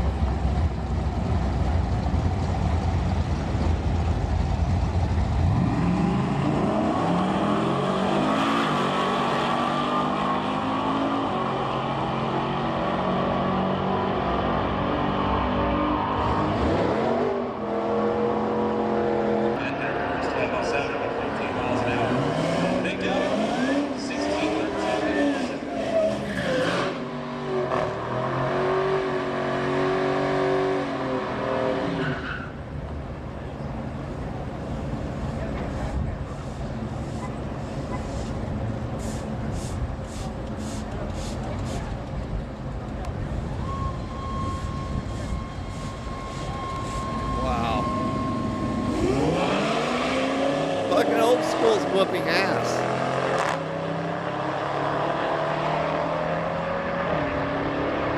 And it's like they're not even trying.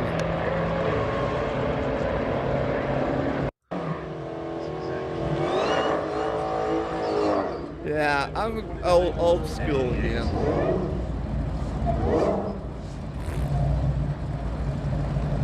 Oh, yeah.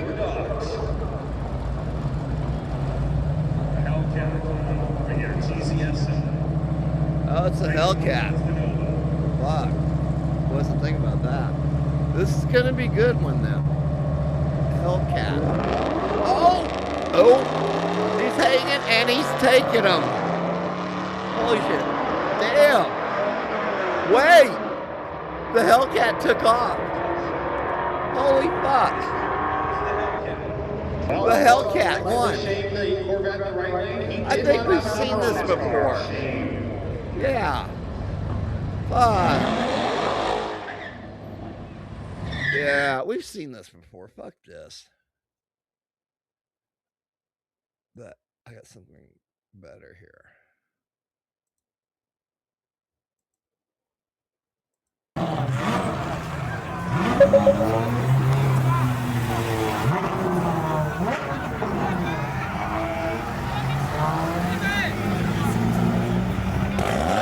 Get your rice burner the fuck out of here.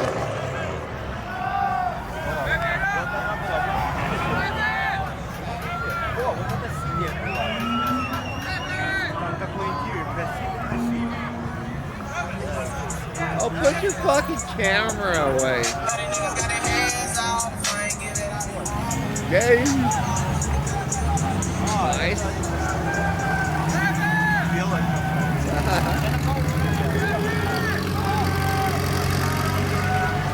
Penis.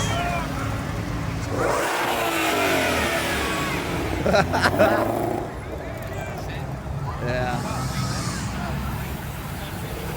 Holy fuck. Those little thin tires kind of ruin it.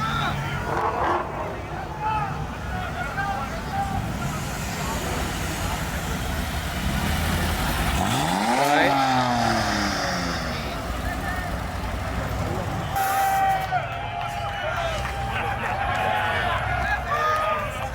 Oh, the go-kart.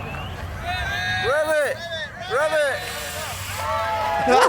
Holy shit. Little fucker.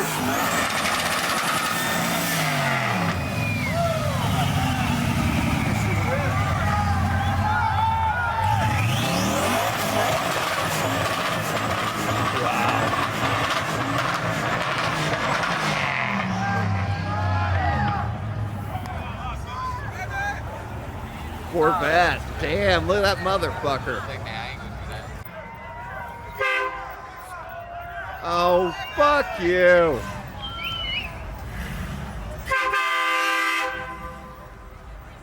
Get the fuck out of here. I like the motorcycle, though. Quit blowing your fucking horn. We hear you. Wow. Oh, look at the Lambo. Nice. Look at that son of a bitch. Holy shit. Wow. Wonder how much that cost you. I mean, one, it's a fucking Lamborghini. Two, look at the fucking paint job on this. Dude's a rich motherfucker. Holy fuck.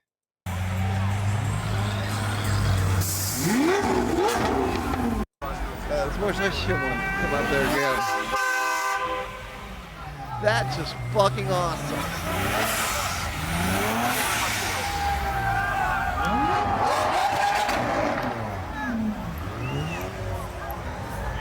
Wow. Imagine this. And this video's in 4K. Wow, look at the lights on the back.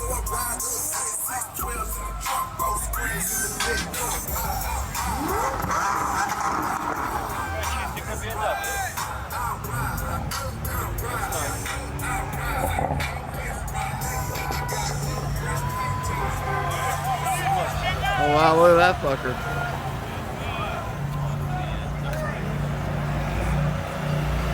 What the fuck?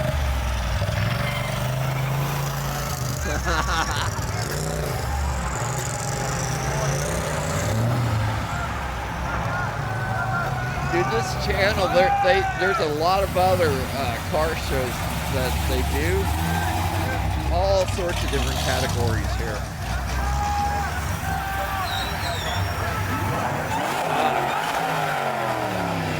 Hooligan Brothers. Wow.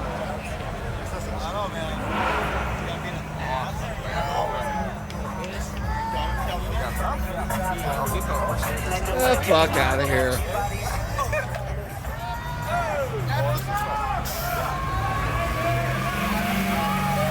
Another Lambo. Nice. Oh, get the fuck out. Yeah, but you know what? There's a Lambo in front of you, dude. I'd hate to be the car behind the Lamborghini. So yeah, you can't follow that.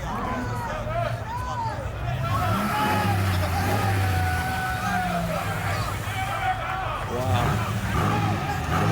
Another one? Where's that? Yeah. Oh, look at all the blacks are coming out. Should do that on a Lambo.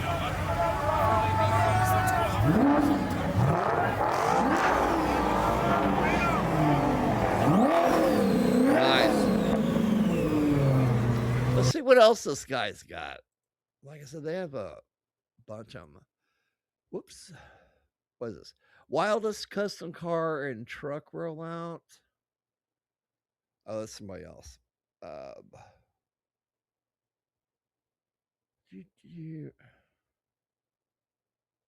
Thrills and spills during the cheese rolling shit. Hold on a second.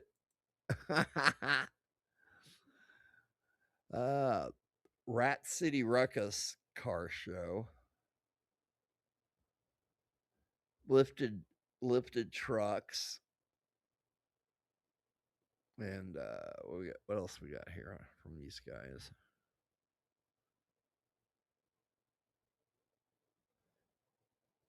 Biggest and custom builds. Huh.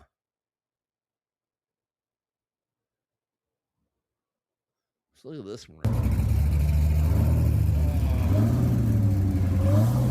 What the fuck?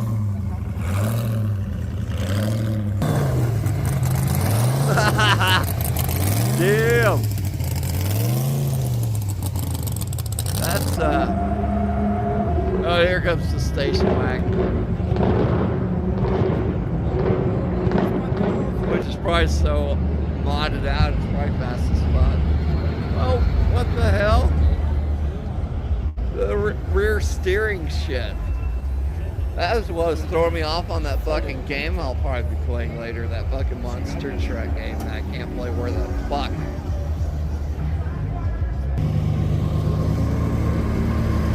Oh, that's cool looking.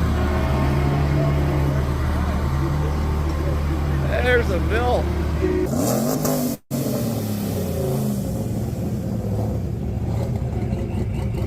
Nice. Wow.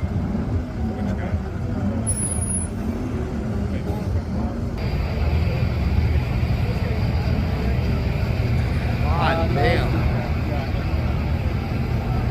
Look at the... Oh, wow. Fucking undercarriage is fucking wild. I mean, on all of them, I got big rocks jumping out my brain. We're getting up to the camera at the corner. Alright, crank it next, stupid. Damn.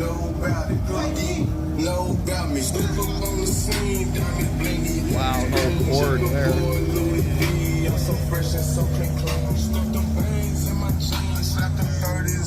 Damn. Oh, that's fucking cool. Huh?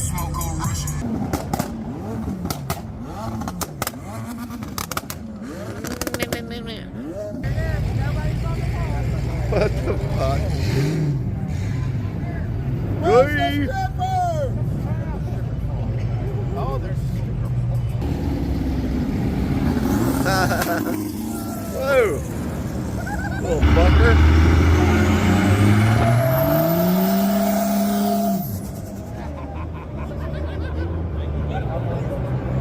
Yeah, let's crop dust the crowd. I don't know if I'd want that going off right in front of me like that. Everything like this purge. Let's just get this straight for a second. I'ma work even if I don't. What? What the fuck? Get the fuck out of here. That's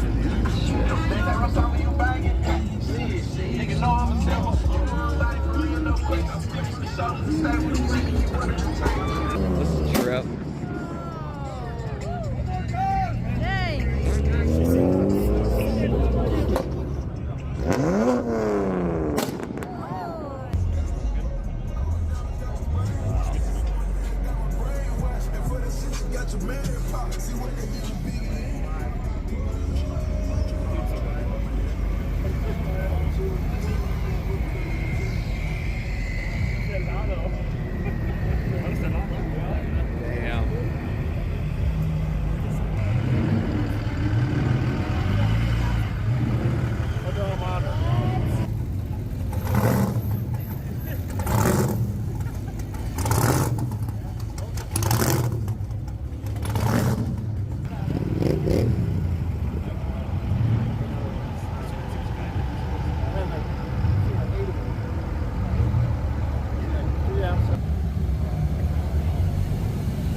Wow, check it out.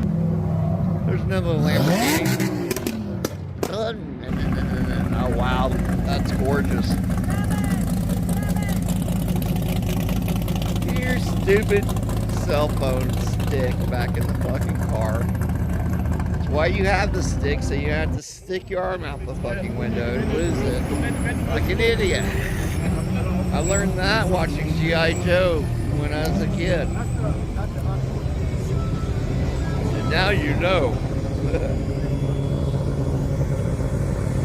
You're hanging your head out the school bus getting knocked off by the top side.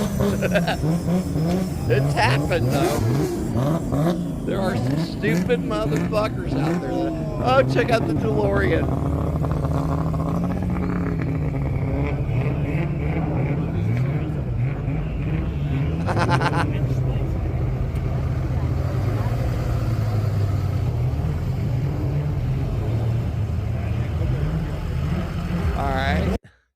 check this shit out.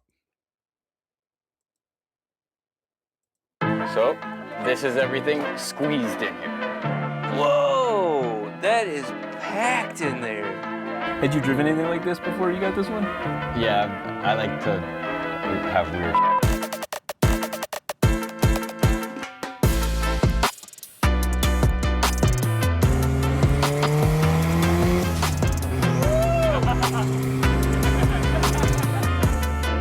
This is a 1931 Ford Model A, or, well, this was a 1931 Ford Model A. Now it's a rat rod with F1 inspired looks and about 1/2 of a Japanese sports car underneath. This car was the unfinished dream project of a builder out west, but a car like this belongs in a place like Miami. And it belongs with a person like Ricky Boda, a weird car enthusiast and tuner who's devoted himself to taking this Instagram render and making it a real car.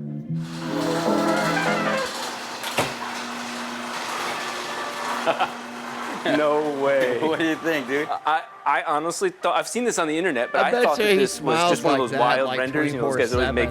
Yeah, wild well, it started Photoshops. as a render. That's what I'd be doing if I owned that. It started as a render, F132 from Beck's Customs, and then somebody actually made it. Okay, so That what car will is get you some pussy. it?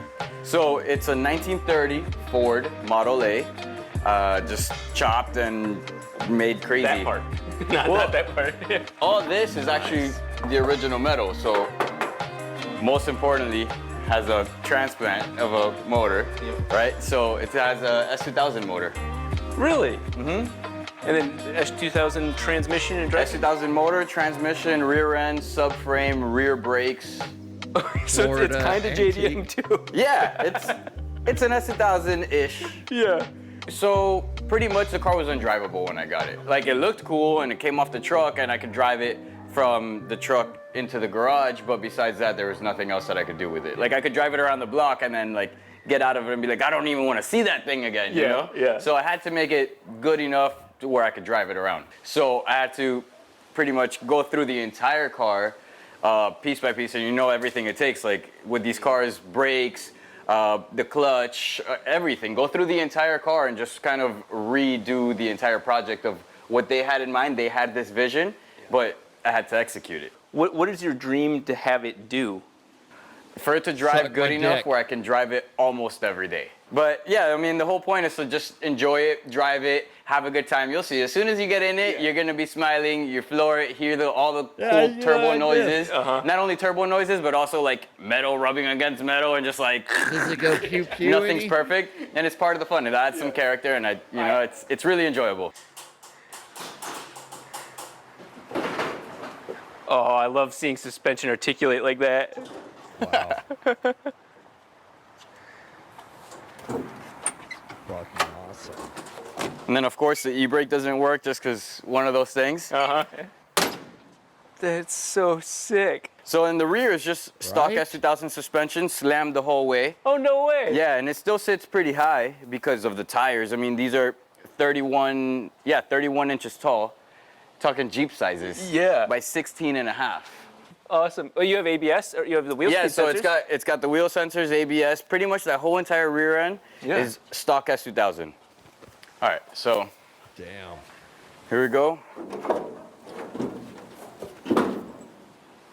That's sick. I was wondering. Okay, it goes that way.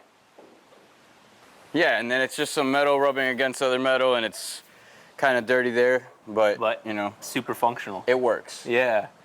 Yeah, so we have the gas tank here, radiators back here, Wow. stock S2000 suspension right under it. Everything just kind of works. All right, It so looked I like see a the window car, unit air but I also see the conditioner. world we're in, which is definitely not the world I'm used to. Yeah. What's it like having this car in Miami? So there's a lot of memes and a lot of things that say Miami is not even Florida. We're like, it's its own little space, its own world, Yeah. right? Miami is like a melting pot of people from all over, which brings a lot of culture, and then brings a lot of car culture. So I'm appreciative of having the car and then being able to share that passion with a lot of people, you know, because cars bring people together. Absolutely. So this is everything squeezed in here. Whoa, that is packed in there. Yeah, barely fits. If you look here, the pulleys are I don't know, come over here, a quarter of an inch from the intercooler. Fucking VTEC. And then a quarter of an inch from the suspension. So everything kind of just fits in there. damn It good was extremely hard to find a core this thin too. Yeah, So- they're always thicker. Yeah. Wow, that looks like it should be bulging Dude, I'm outward. wrecked. Yeah. it fits.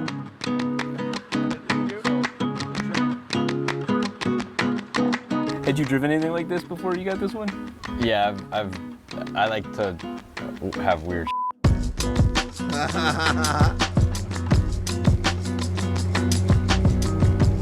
First impression, what do you think? It's such a cool, unique experience. I feel like those rat rods, it looks like you gotta drive like this. That's awkward sitting there like that. It's got its own weird quirks, but it's also still like very predictable. Yeah. Like, I know what I gotta Kind do. of an S2000. Yeah. right.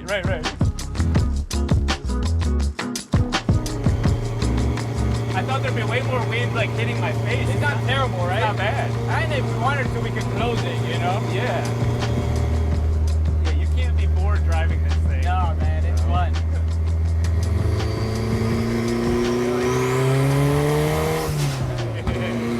All right.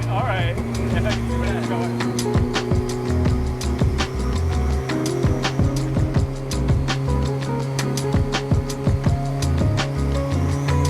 So, pretty much, this is Miami over here. It's like the Wild Wild West. East. Yeah, pretty much. Wild Wild East. Everyone here comes from all over the world just to hop on these cruises, but also in the car world, dude, anything flies. So you can modify your car as much as you want. No one's gonna stop you. No one's gonna do anything like, or if anything, even police officers, they'll admire your car. That's awesome. Yeah, man. So like something like this, as long as it just turns on, works, you can take it to the tag agency, register it. Yeah. No one's gonna ask you questions. You know, slap a tag on it and go have some fun.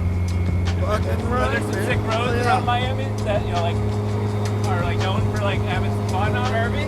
Yeah. No curvy roads in Miami. It's one of those.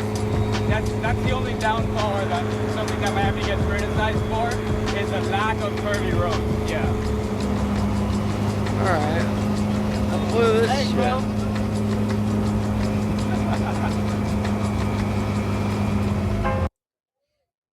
Beast. And this is a modified mini car with a supercharger and nitrous oxide. The fuck? That's right. Rules are made to be broken, and No these Power fucking Wheels way. absolutely destroy them. Get ready for the ultimate mega build of the year with What the the craziest, fuck? most extreme and ridiculously fast mini cars ever created. Hold on tight because this is going to get There's wild. Rocket Man. Or was it Crazy Old Rocket Man or If something you like can't that? afford a real NASCAR, check out this custom half-scale NASCAR. It's powered by a 750 Man, cc some of engine those from a little RC 1980 cars are Honda fucking CD insane. 750C motorcycle. Just look at the level of detail. But that's something totally different though. These are the Power Wheels. Doubtless Fabrication took a Power Wheels toy, gutted it, and pumped it full of testosterone. Shit. They put in a Predator 212 Stage 1 with a torque converter, Fuck. giant tires, coil-over-linked suspension, and a widened body with a hammer.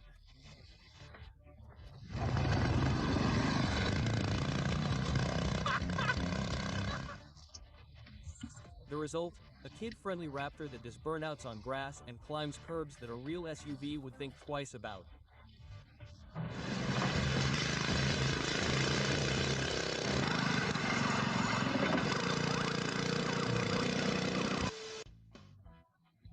Creator Joel Creates took the body of a toy Barbie Corvette and stuck it in a cardboard chassis. A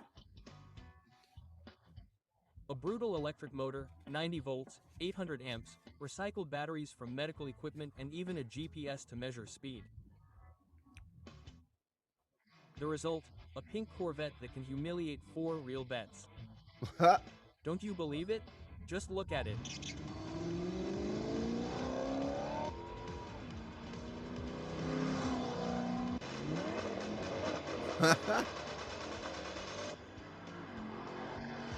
Oh, well, it almost humiliated them.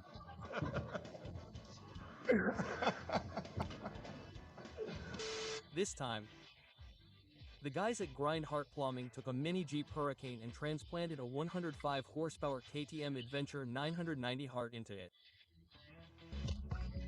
The result, an off-road 4x4 go-kart with a front lock, reinforced chassis and a hunger for mud.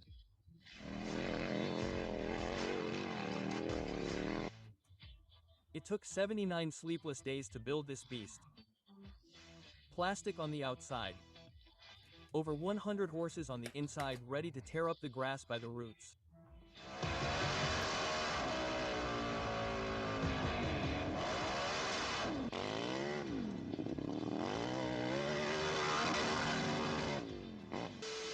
Now, this is ridiculous.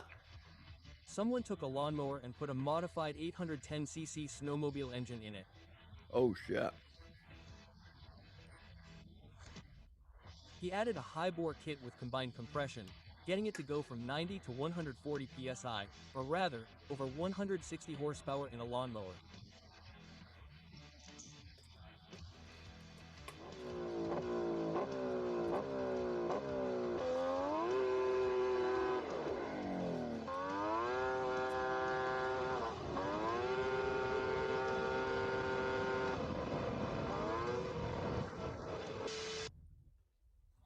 This dad took a Griff Digger Jr. and turned it into a skyscraper with a modified chassis, turning this go-kart into the world's largest Power Wheels, according to him. And we believe him.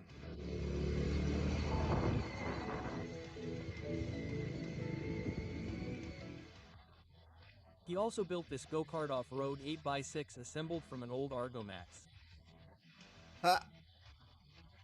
It has a go-kart front end, two 120cc engines, 40 series torque converters, and two throttles, one per side to turn like a tank. Damn. That looks fun right there.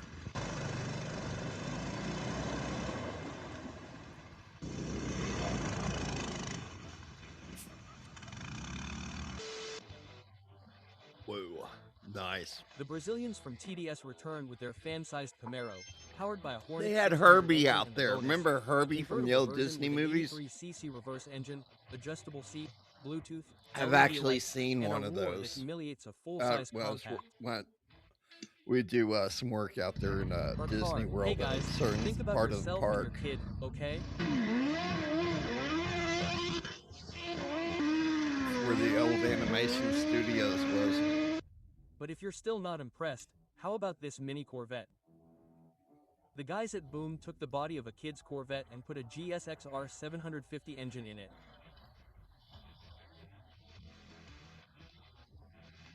After several upgrades, a 4x1 exhaust, and an in-chassis cooling system, this toy has been transformed into a monster with 130 horsepower. And get ready to puke. Blech. Damn.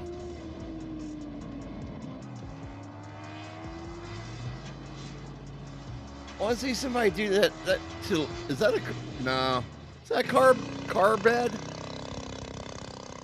I want to see somebody do that to a car bed. That'd be fucking cool. Laying down, driving down the highway and shit. It looks like something out of a Zoom rally, but in reality, Core Kids welded up a card chassis, glued on a classic racer body, and let it drift. Small, loud, and impossible to ignore.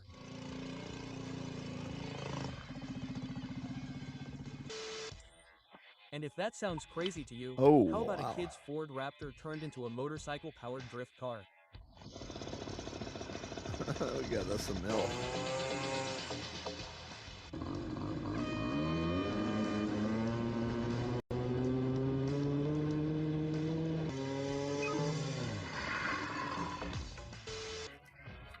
The guys at Carson Cameras have created the coolest vehicle for the racetrack. A mini lawnmower with a Suzuki GS 450 twin-cylinder engine. God. That'd be a trip going that fast on something that small.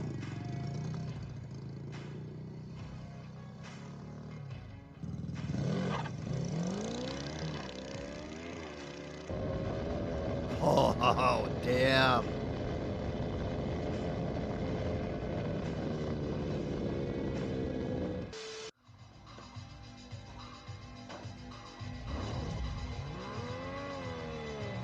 The hell? Enrique is another Brazilian with an incredible project. He took the concept of the Nissan Skyline GTR 34, shrunk it down, and built Hell it yeah. from scratch. Square tubular chassis, sheet metal bodywork, and a Volkswagen EP.23 mid-engine, pushing only the rear axle. It also has independent suspension and discs on each wheel.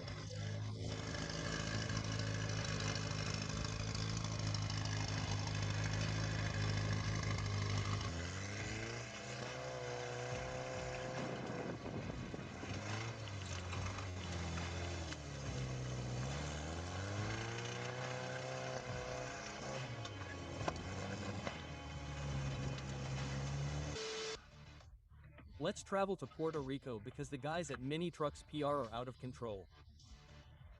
Mini Trucks built from scratch on go-kart chassis with motorcycle engines that sound brutal.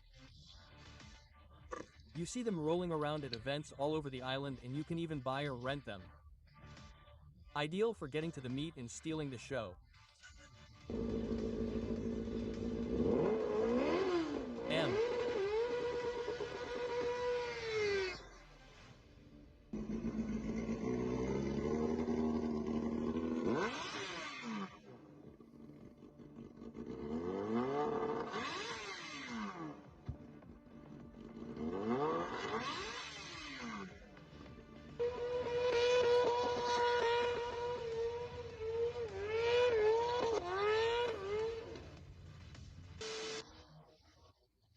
This is Robert Maddox, known as Crazy Rocket Man.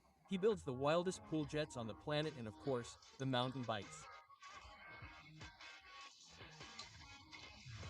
Like the Black Pearl, a car with 2 fire-breathing turbines, or the brutal Biscard, capable of going 100 kilometers per hour in the middle of the desert with 1-meter flames coming out of its back. Basically a missile with a seat.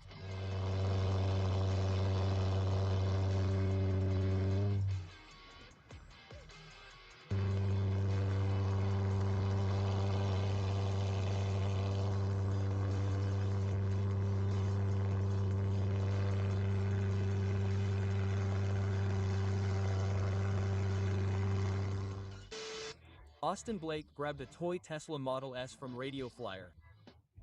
He put it on a racing card chassis and renamed it Test Card. Goodbye, stock engine.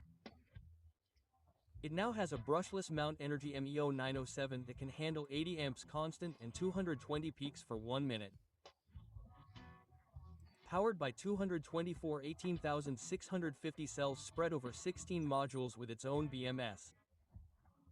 It runs at 48 volts and has already done 72 kilometers per hour.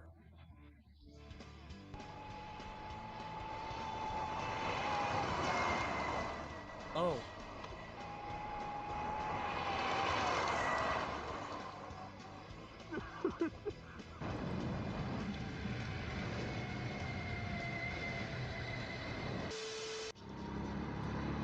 God.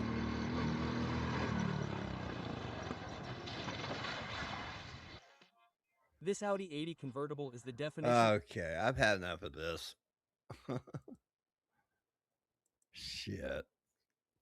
That's fucking crazy. So, the hell's this shit? Oh, is this a lie? I'm here, Chrissy, Mayor, and Keanu would do this. The fucking after midnight shit. This one's Liverpool. Might be.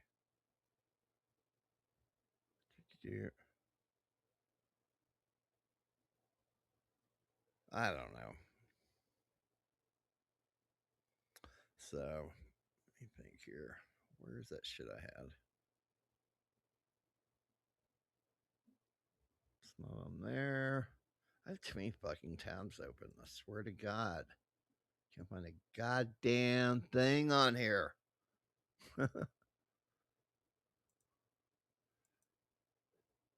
Fuck.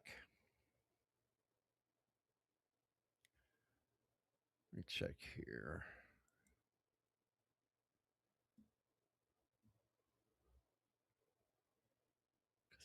Yeah, I was wanting to move on here, and there's that Skid Row cam thing again. God damn. That's somebody that desperately needs to fix their fucking shit. Oh, here it is.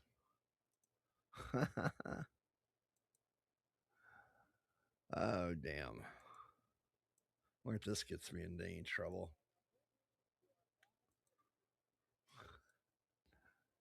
All right. I want to see how this goes. Public interviews.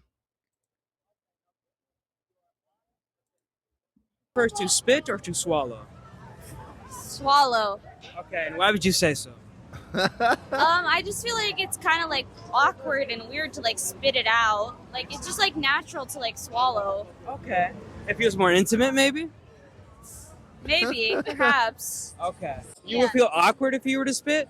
Like it just I've never done that before. Okay. It just, I don't know, that doesn't seem like normal. Okay, fair enough. Do you feel that the sperm like tastes good? Or like It depends on the person. Okay. So What the like fuck? if they eat normal, it tastes like fine. Okay. But like I if agree with they that. eat like McDonald's and stuff She's all day and a smoke cigarettes, sperm it connoisseur. I've heard that if they eat junk food, it tastes bad. then it tastes like toxic Is waste. that true? Okay.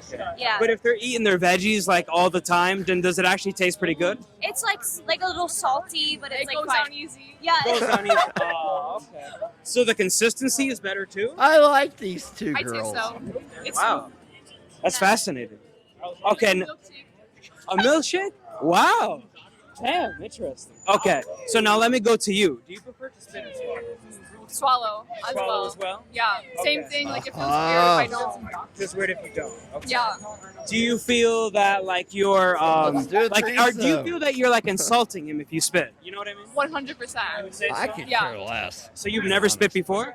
I have. You have? Yeah. But what? Like only when it tasted horrible or something? Yes. Gagged? When I gagged, like I've thrown up before. Oh. Like I can tell like you eat Chick-fil-A every day. Oh, I see.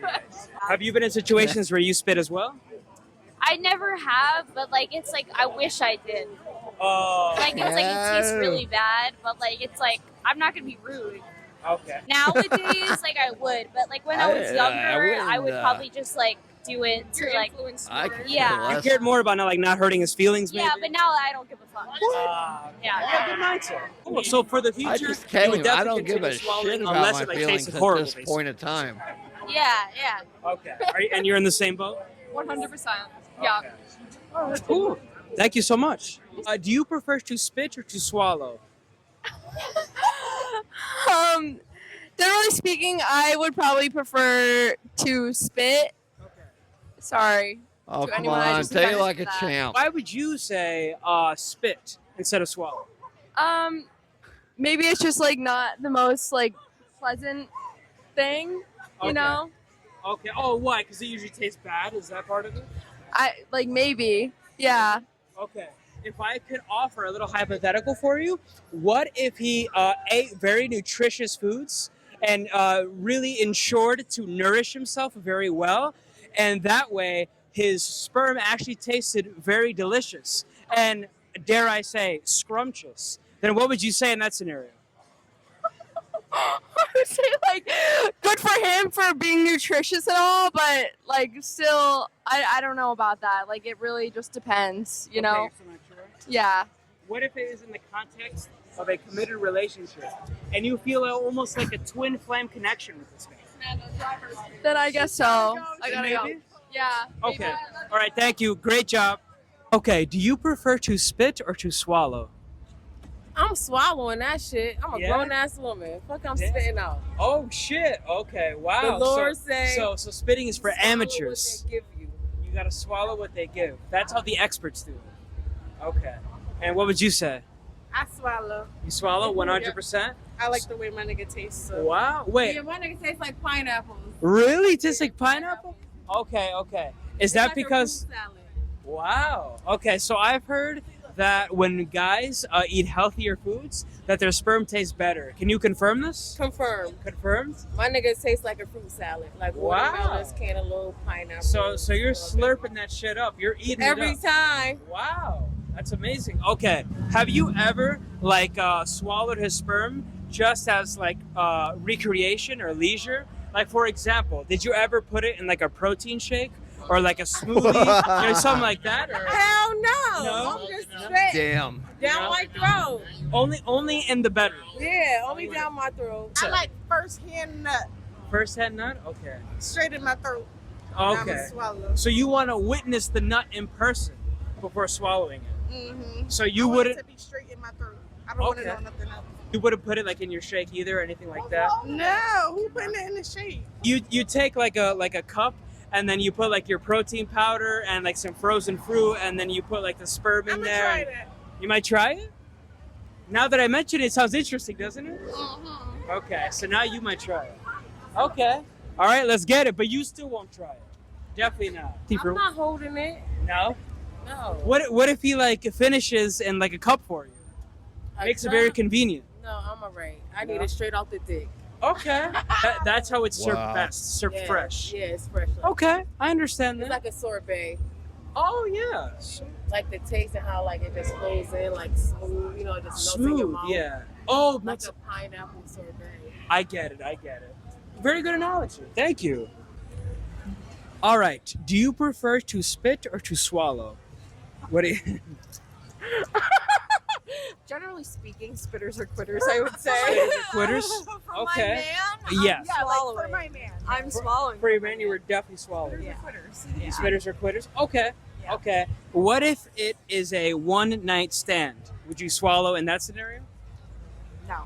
No. I don't think at that point. I don't know. It depends on how good looking he is. I'm in a committed relationship, but it depends on how good looking he is. Okay. Well, let's just assume that you're single in this hypothetical, and the guy is very good looking. Okay. You know, whatever your type is, he's like exactly your type.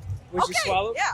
You Your def- man. you Who's would? your man? I would. Okay. Okay. And let me pose the same thing to you. If he was like exactly your type, you thought he was like super hot, would you do it in a one? Would you swallow in a If one? it was my man in a one night stand, yes. Yeah. Okay. Well, in this scenario, it's just like a stranger you meet like at a bar or something, not your man. I don't know. It's scary. It's scary to me. I don't know why. It depends on the. It depends on the situation, I guess. On the situ- It's a okay. iffy for me. Okay. I mean, if he's giving you good vibes and you feel like he's a gentleman, I suppose, then maybe you might. Right. Yes. Right. Gentlemen. For Okay. Okay. Swallow for gentlemen. And for gentlemen, right. Okay, okay. And let me offer one follow-up. If he wanted to give it to you to put in your protein shake, for example, or like some smoothie or something, would you just Jesus drink it in that Christ. scenario? Or I've done it, but okay. Wow. Ah. not the protein scenario, but a cinnamon roll. Cinnamon roll. Oh, that's great. That is very creative. Nice cinnamon bun. I'm gonna get real for you right now. Yeah. Okay, okay. I So would you've done it. You've I would consider it again. You would consider okay. Yeah. And what about you? Would you consider it? I guess so. Yeah. I guess you would. Cinnamon roll is creative. Okay. If I felt Okay. comfortable, yeah. So basically, listen, I'm about to educate y'all. Sure. So basically, if you take a fermented egg and you take your sperm Right. and you inject your sperm into the egg with a needle, you could create What? something called that's a humoculus, a chicken egg. Oh my God. It's kind of like splicing DNA. You take your sperm, Yeah. a human sperm, and you inject it into a chicken egg with a needle, and you let it sit for about 30 days, see how it goes, and feel me? It turns into a wiggly thing. Look it up. Look it up right now.